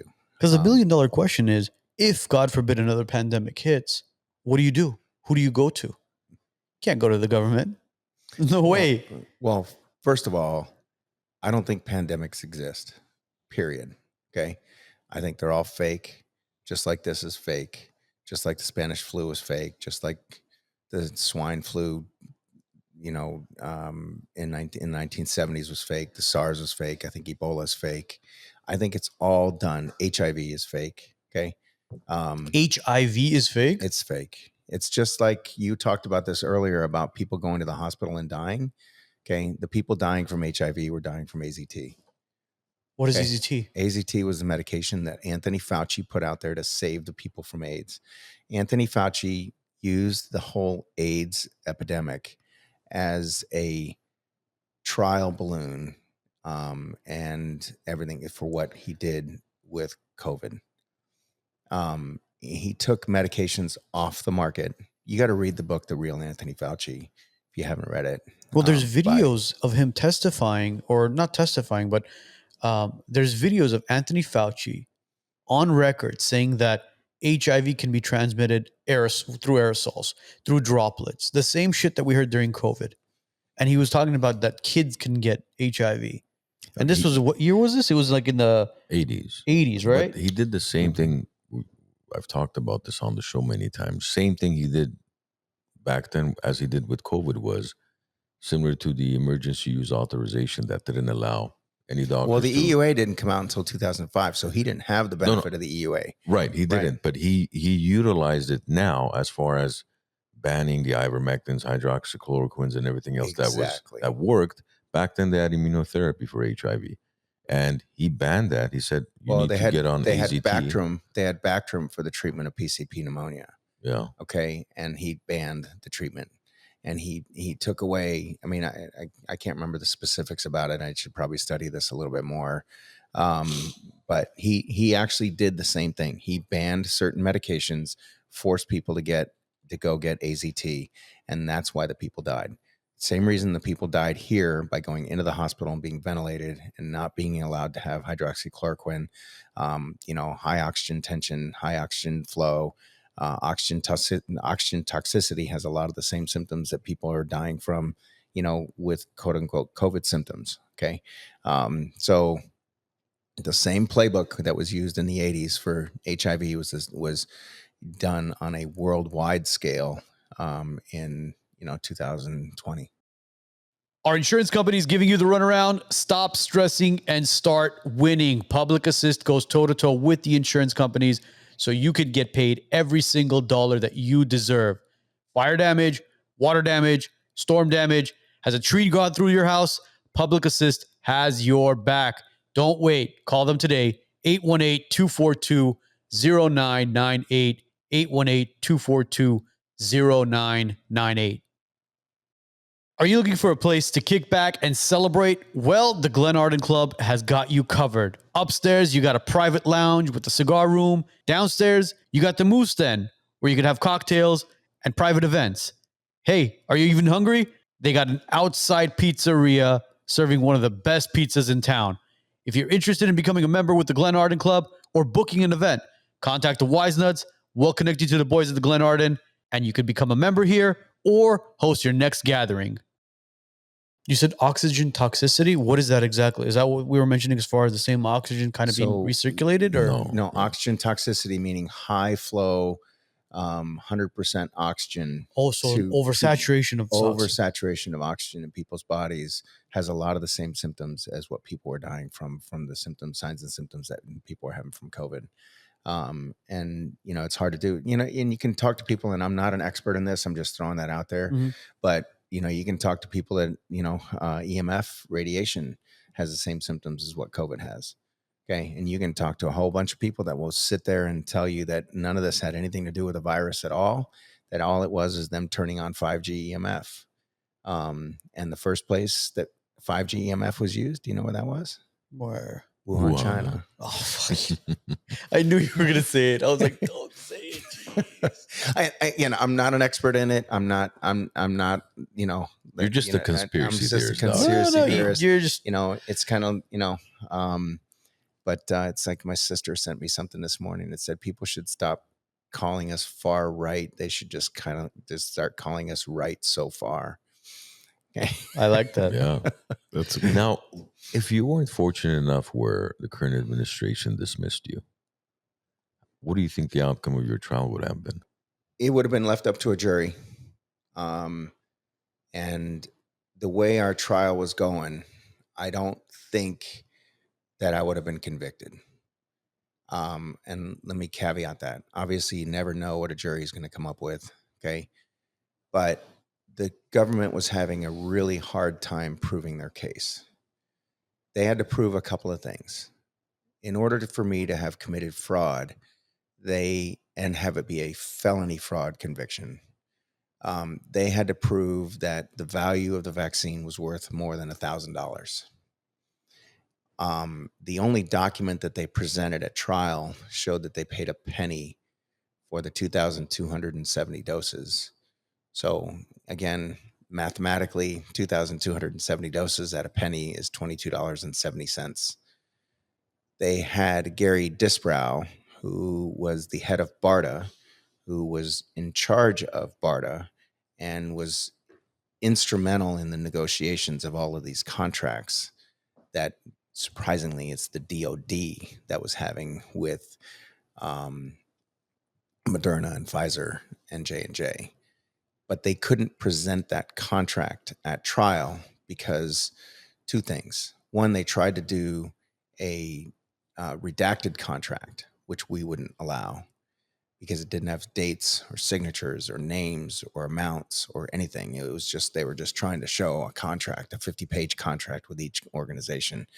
And we weren't going to let them present a redacted contract without us knowing what was being hidden behind the redactions. When they got the contract unredacted, it was an attorney's only viewing. So in other words, I couldn't see it. If they had presented it at trial, they would have had to let me see it, obviously. But they brought this guy in from Washington, D.C., and they had him testify in my case, but they wouldn't show the contract. And the only thing I can think of, again, my attorneys have refused to tell me, for legal reasons, what was in the contract. But they refused to bring this contract in to show actually how much money they made on that. And I think the reason is, my bias and speculation is that I believe this contract predates COVID. And I think that when you look at the dates of it, it will be pre-study, pre-anything. I think they announced sometime in April or May of 2020 that they were, negotiating contracts, regarding this lipid nanoparticle mRNA product. I think the contract predates that. And I don't think that they wanted that out there. It's going to go back to 2015, probably. It's going to go back to, 2015, 2017, the whole thing. Anyway, that's just speculation on my part. But so they bring this guy in, and even though they didn't have any documents for him to, authenticate for him. So he couldn't prove how much money they made. So I don't think they reached the felony threshold for, a felony conviction on that case, or I mean, on that point. And then the other thing was they had to prove that they still owned the vaccine when it arrived in my office. And not only arrived in my office, they had to prove that they owned it until we injected it into the patient's arms or until we threw it away. Well, the liability, or the chain of custody, and consequently the liability, was turned over at least twice to other companies before it even showed up to me. So how is it that somebody can buy a product, the federal government can buy a product from Pfizer, Pfizer then delivers it to me through another third-party company, and now the federal government still owns it, even though they paid for it? Pfizer was responsible once they paid for it, or once the government paid them for it. The government was responsible, or they were responsible for the quality of product, whether it was delivered or not. If something happened to it, they were liable for it. They would have to replace it. When they signed it off to FedEx or UPS, which is the company that delivered it to me, they would then also be responsible. FedEx or UPS was then responsible for any of the problems.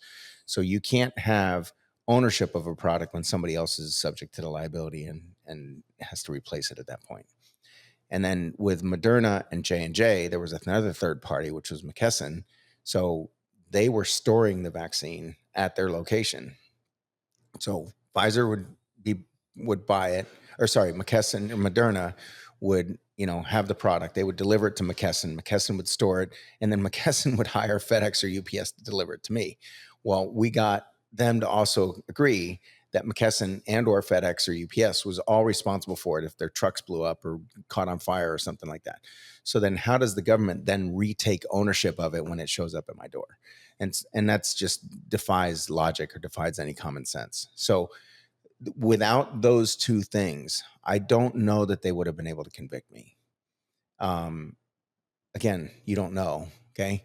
Had I been convicted on all charges, they were claiming that it was 1,937 vaccines that I uploaded to the Utah State, immunization information system.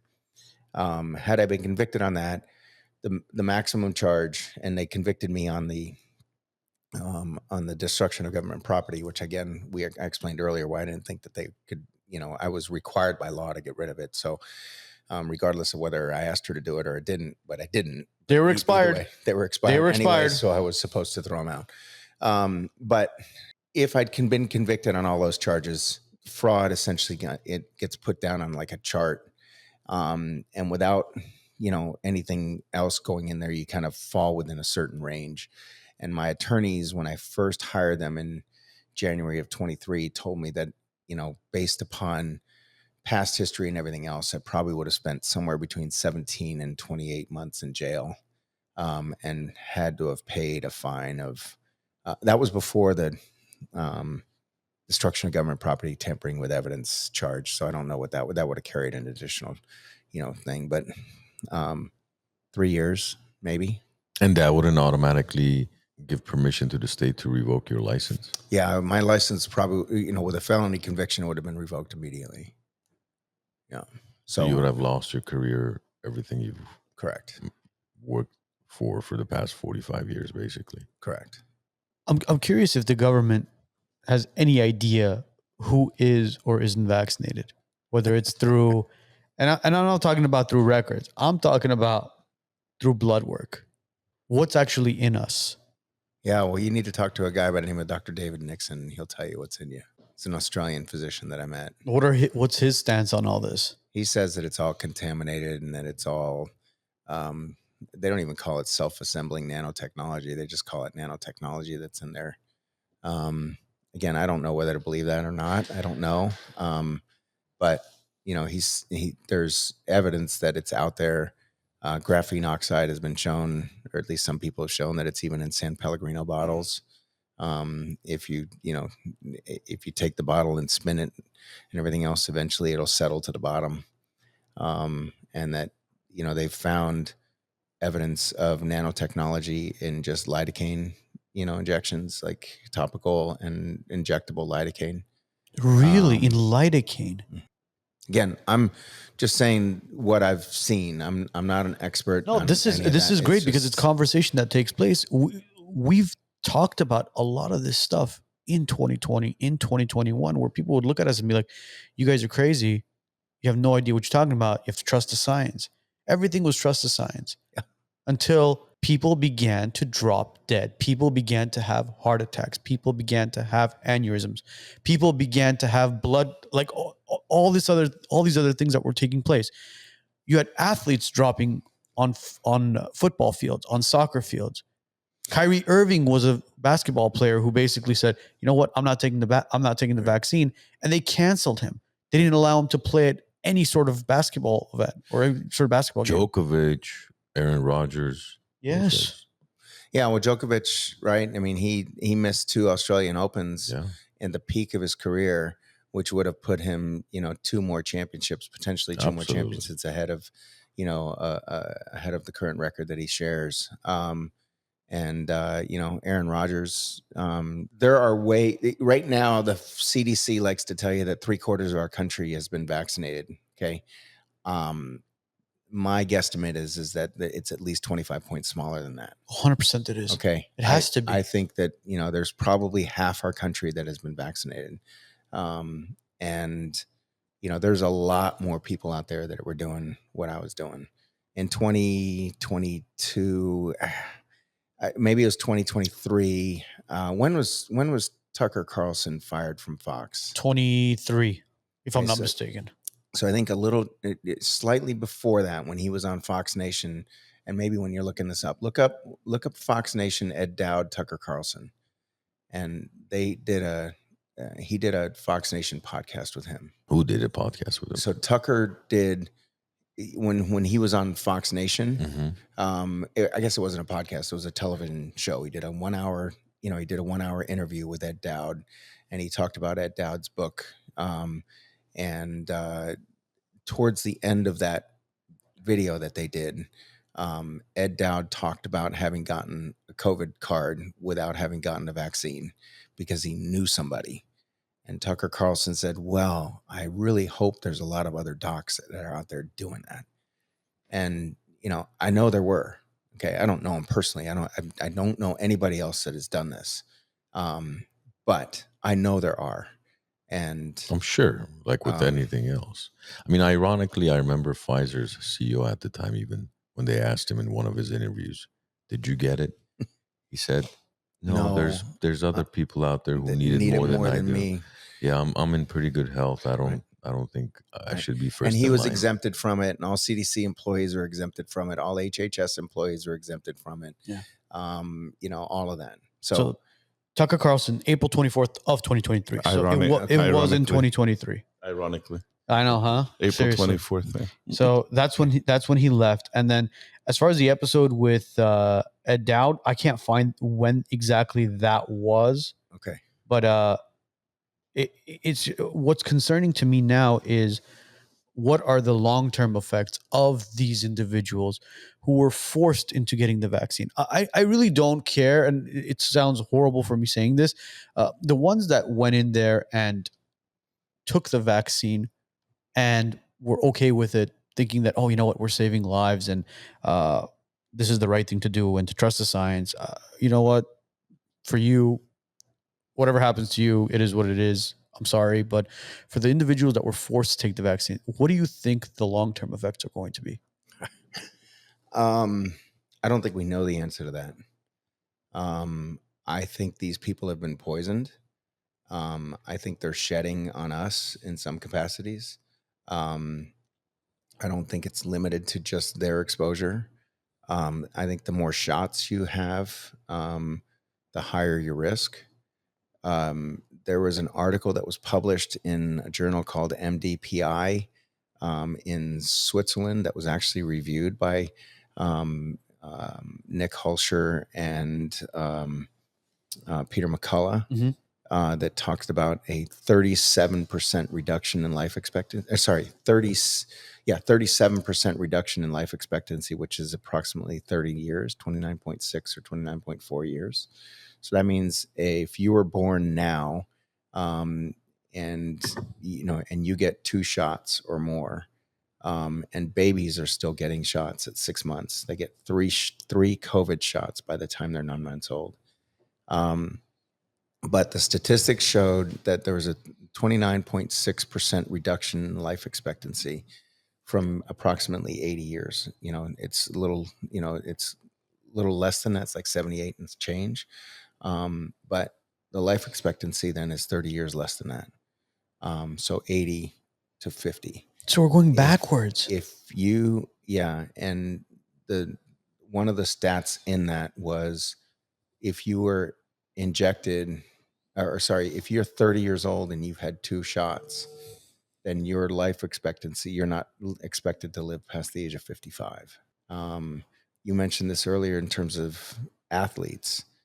There were more athletes. I want to say it's just slightly, the numbers are really close. The number of athletes that have died or had a heart attack since 2021, since the vaccines were rolled out, is the same number of athletes that had a heart attack, not died, in the 20 years from like 1986 to 2004. So there were 1,100 athletes in that nearly 20-year period that had a heart attack.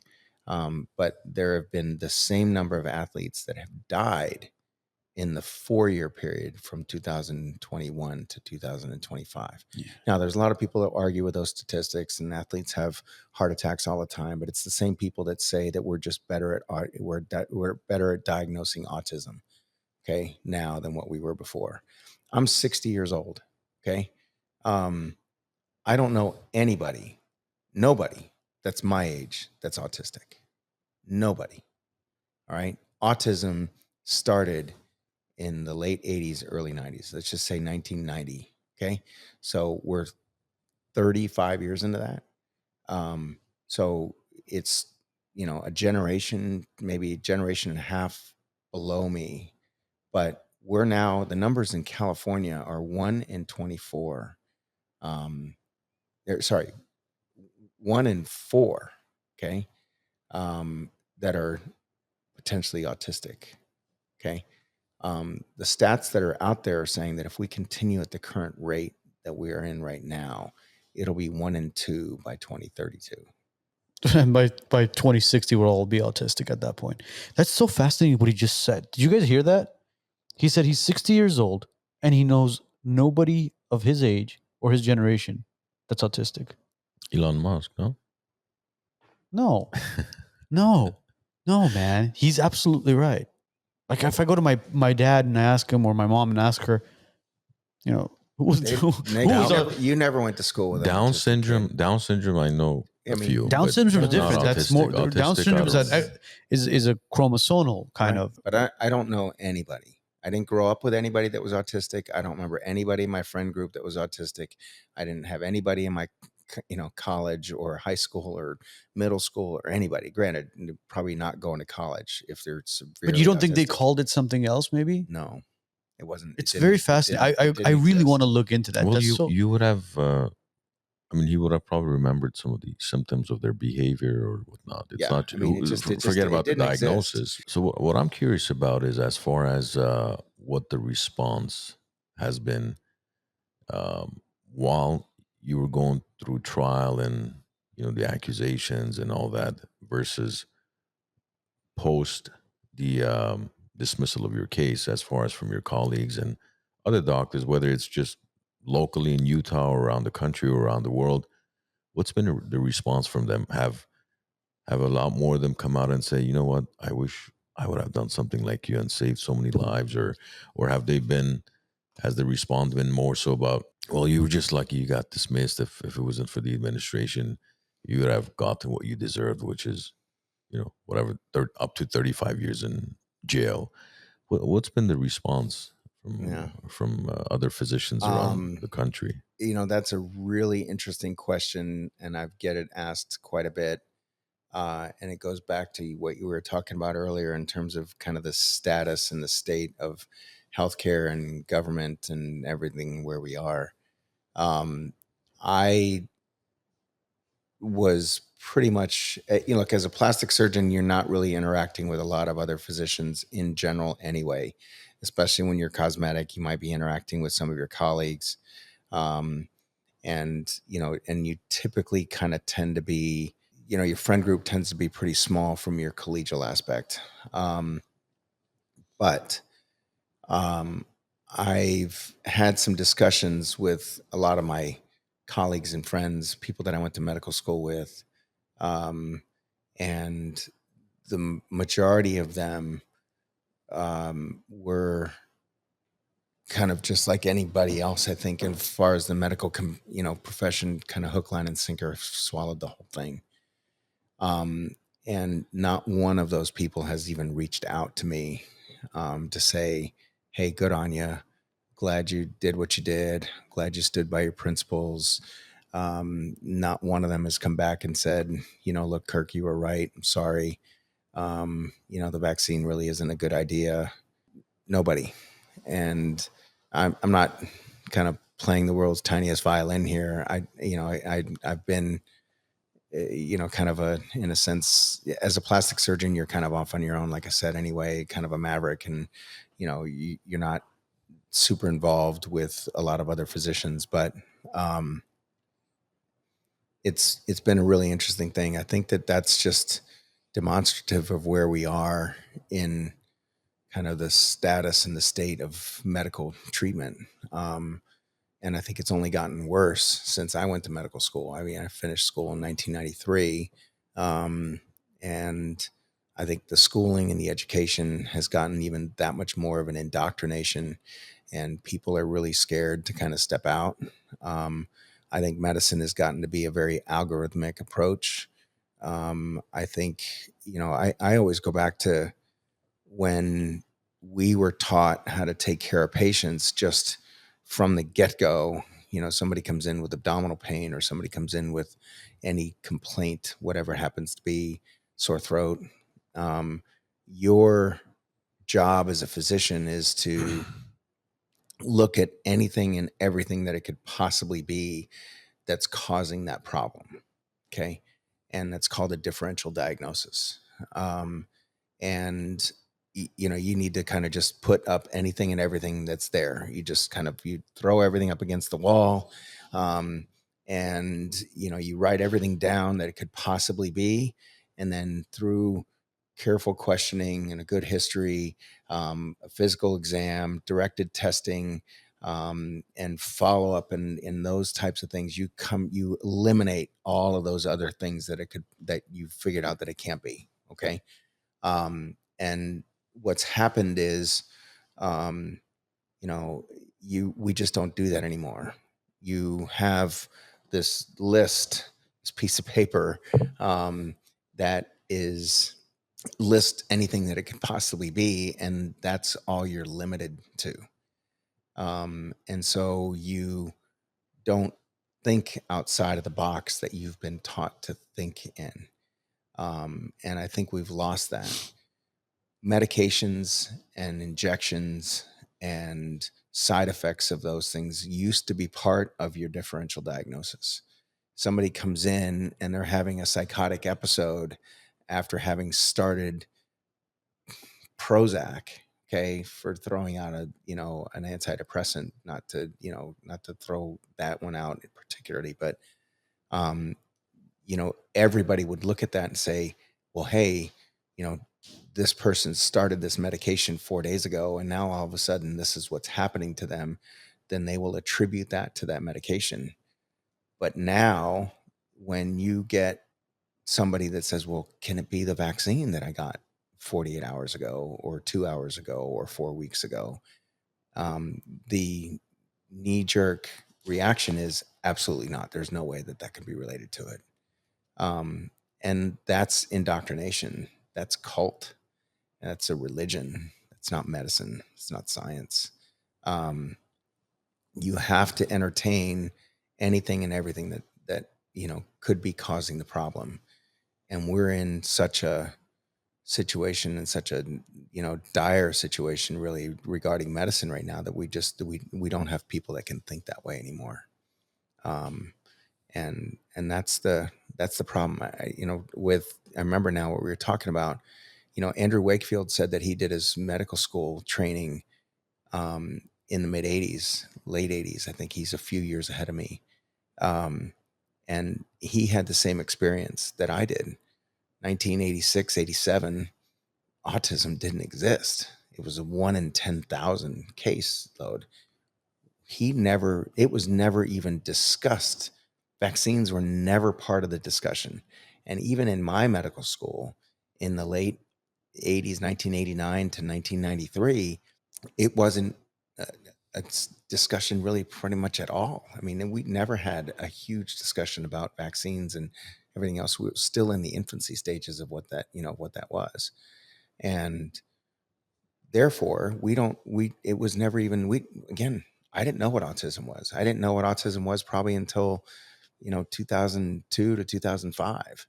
I don't think we know what autism is today, Doc. Well, we do. It's brain inflammation. Is it? Okay? Is it Absolutely. only brain inflammation? That's all it is?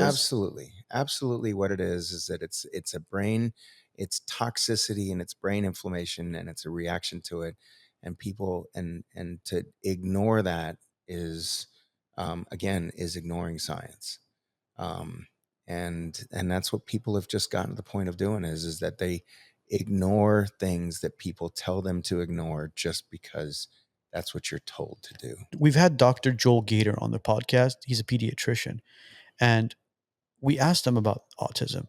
And one of the things that he would mention, or multiple things that he would mention, was there aren't enough studies behind it. It feels like nobody wants to do the studies behind it to find out what exactly it is that's causing, as now what you're saying, brain inflammation. Look, there's anybody who says that they don't know what it is not looking at the science. The science is out there. The evidence is there. It is brain inflammation, and it is temporally and it's medically related to the injections that people get. It's beyond a shadow of a doubt that it's out there. But is it reversible though? See, it's inflammation. Normally they say inflammation is reversible. Is something like this? Well, it depends on what kind of inflammation, right? I mean, if you can reverse and you can take out the insult, yes. Okay. But, I think kids, I might get the number wrong. You probably should have Dr. Sherry Tenpenny on your show if you want to talk to her about, the flip side of this. But the amount of aluminum alone in the injections that kids get by the time they're 12 months old is 500 times the normal level that the FDA says is a reasonable dose or is a toxic dose of aluminum. Yeah, again, I might be completely wrong on the actual number, but it's an astronomically high number. Okay. We're talking about micrograms. Right? Yeah, of course. And you're talking about bypassing. So people will say, well, we eat aluminum and it's in the air and we breathe it. And yeah, but you filter that out. Your GI system will get rid of it. It won't absorb it. Or you're not voluntarily putting it into your body. You're injecting it and you're bypassing absolutely every other element that we have that's protective of us. Our skin is a protective layer. Our GI tract is a protective layer. The chemicals that our stomach makes are protective layers. Okay. The blood-brain barrier is a protective layer that we're bypassing because of the injections. Will bypass the blood-brain barrier and get into the brain. So it is a brain inflammatory response, and there's no doubt about it. And anybody that will tell you that it's, not related to vaccines or it's not related to, it's because we're just better at diagnosing it. We already talked about that. Okay. I mean, when I grew up, there were no autistic kids. I grew up around kids that had large families, 4, 5, 6 kids. Nobody had autism. Nobody had any kind of neurologic disease. Nobody was a special needs kid. Okay. Special needs only started in the early 90s. And that was after the 1986 act that gave full liability protection to the pharmaceutical companies and gave them license to make products that in the National Vaccine Injury Act, or the National Childhood Vaccine Injury Act of 1986. Okay, in the act itself, it calls and says that vaccines are unavoidably unsafe. Okay, and that's the reason for the for the act in the first place was to create an act to protect the pharmaceutical companies because vaccines are unavoidably unsafe. And instead of putting, the onus on the vaccine companies to then make a safer product, okay, which is what they should be doing, it gave them full license to just basically run roughshod over humanity. And then we went from, I had a smallpox vaccine, I had oral polio, and I may have had a tetanus shot. Okay. That's it. When I was 1960s growing up, 60s and 70s. Measles, Okay. mumps, chickenpox. No. Okay. They weren't, they were around, but they weren't mandatory. They weren't necessary there to go to school. It was just something that if your parents wanted you to have them, then great. Okay. Now I probably had an advantage. I grew up in Italy. Okay. And at the time they were probably a good 5 to 7 years behind, in terms of what the US was doing. But it wasn't until nobody was doing these, injections, okay, until after 1986, until after this act was put into place. And the reason why the act was put into place is because the pharmaceutical companies went to the Reagan administration and Congress and everything else, and we're going to go out of business, and we're not going to be able to save these kids because people are suing us. Well, then make a better product. Make a better product, period. Well, it's not only in the it's like making a car. Andrew Wakefield talked about this the other day. It's kind of like it gives a car manufacturer the ability to make a car without brakes, all right, and not suffer any liability for it. And it's not only in the pharmaceuticals now. Now it's in the food industry as well. Everything we eat, everything we drink, everything we breathe, and now some of the people, anything that they inject into themselves, it's going to cause that inflammation.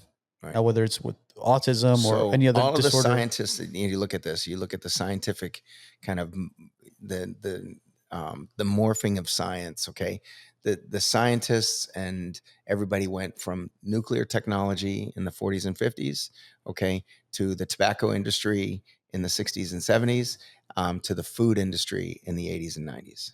Okay, that's where all of this stuff. And so all of those same people that made made nuclear technology, made cigarettes addictive, have now made food addictive, and have taken all of the same kind of science and technology and everything else.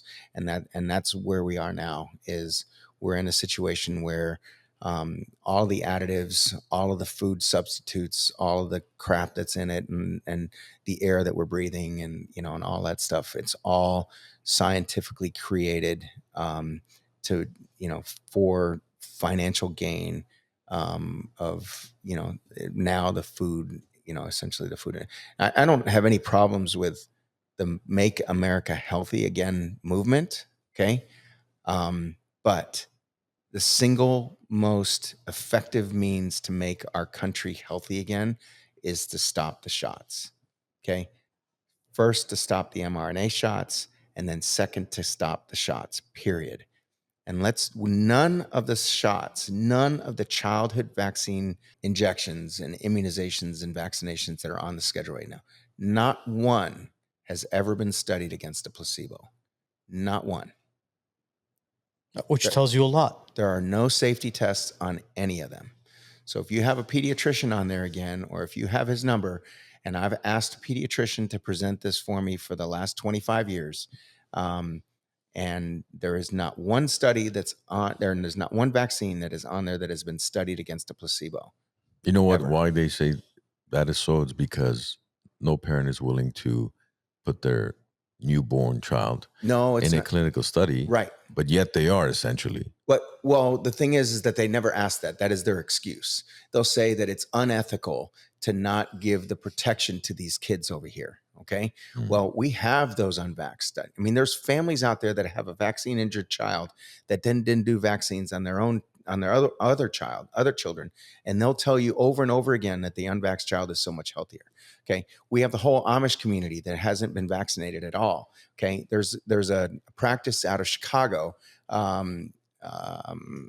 Mayor Eisenstein, I don't know if he's still alive. I think one of his kids took over his practice. He had 20,000 kids in his practice, 20,000. And he had one case of autism, one.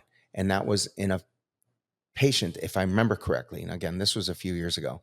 And patient that he didn't know whether they'd actually been vaccinated or not prior to coming to his, because they were a little older when they came to his practice. It's staring at us in the face, and we cannot go anywhere. We cannot make America healthy again without stopping the shots. That's the foundation from day one. And unfortunately, look, a lot of the pediatrician offices here in California, I don't know what it's like in Utah, but majority have a policy. They're okay up to 18 months, where they're not going to push you. After 18 months, once the baby turns 18 months old, if you don't start the process, they will discharge you from their clinic. They no longer want to see your kids. There was a doctor that dropped us from her practice because we weren't up to immunization for my daughter when she was 1 year old. Yeah. So I'll never forget that day. We walk into the office for her yearly checkup. It's her 1 year checkup. And they look at her immunization card and they go, well, it looks like she's not up to date on her vaccines. Well, there's a purpose behind why she's not up to date on it. Well, and this is the nurse. Well, the doctor won't see you today. So I said, so we're just sitting here for no reason? Yeah, the doctor's not going to come see you. Doctor walks in, says, unless you guys are willing to begin the immunization process, I can no longer see you. It's part of our clinic. And if you guys aren't okay with it, please see yourselves out. Right. And my wife and I looked at each other. We grabbed our 1 year old and we walked out. Do you know why? Why? They make money. Of course they do. Okay. They make money, and your kids being unvaccinated lowers their practice percentage of kids that are vaccinated. Yeah. And they have to maintain a certain percentage of it. And it's not a small amount of money. In a large pediatric practice, it can be upwards of $1.5 million. Well, their excuse was that we want to make sure your child's protected, and the children that are attending this clinic are protected as well. So if the kids that have been vaccinated are protected, why do they need your kid to be protected? That's the $1 million question. Okay. I mean, that's the question that I ask every pediatrician and every family member that tells us that, your kids need to be vaccinated. If you've had the vaccine and you have protection, then why do you need me to help you be protected? Exactly. And that's the same question we would ask people who got the COVID shot. Right. Listen, if you're terrified of it and you got it, you're safe.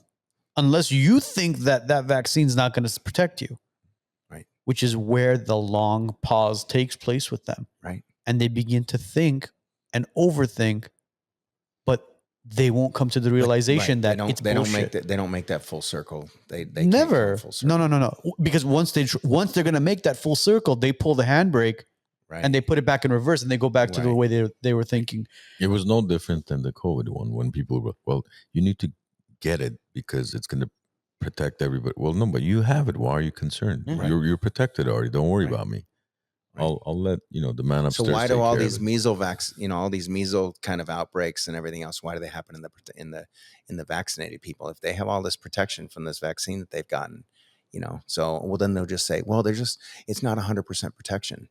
Well, then I mean, measles, influenza, these influenza shots. Yeah. Anybody who gets the flu shot ends up getting the flu much worse than the ones that don't get the flu shot. But doctor, we appreciate you flying out here to sit down with us. Thank you so much for everything you have done. When we know for a fact that you will continue to do the good work that you've been doing all this time as well. You had a very special man upstairs looking down, protecting you. Absolutely. We are beyond thankful and blessed that you're sitting here next to us and was able to tell that story. Not an orange jumpsuit. Not an orange jumpsuit. And look, no ankle monitors, ladies and gentlemen. No ankle monitors. Otherwise, we'd be on the collect call every 90 seconds. Yeah. Deposit another 50 cents to continue this call. Oh, geez. Appreciate you, doctor. Okay. Thanks for having me, Appreciate you guys. so Thanks much. for bringing me on. Everybody else, our merchandise is out. WiseNutsPodcast.com. You can pick up our throwback WiseNuts shirts. Our Epstein shirts are out as well. Epstein didn't kill himself. Those are the new ones. We got a ton of merchandise. Go buy something, support the podcast. Also, today's episode will be up and running on Spotify, Apple Podcasts, all major platforms mañana. Have a great week. Have a great weekend. We'll see you guys until next week.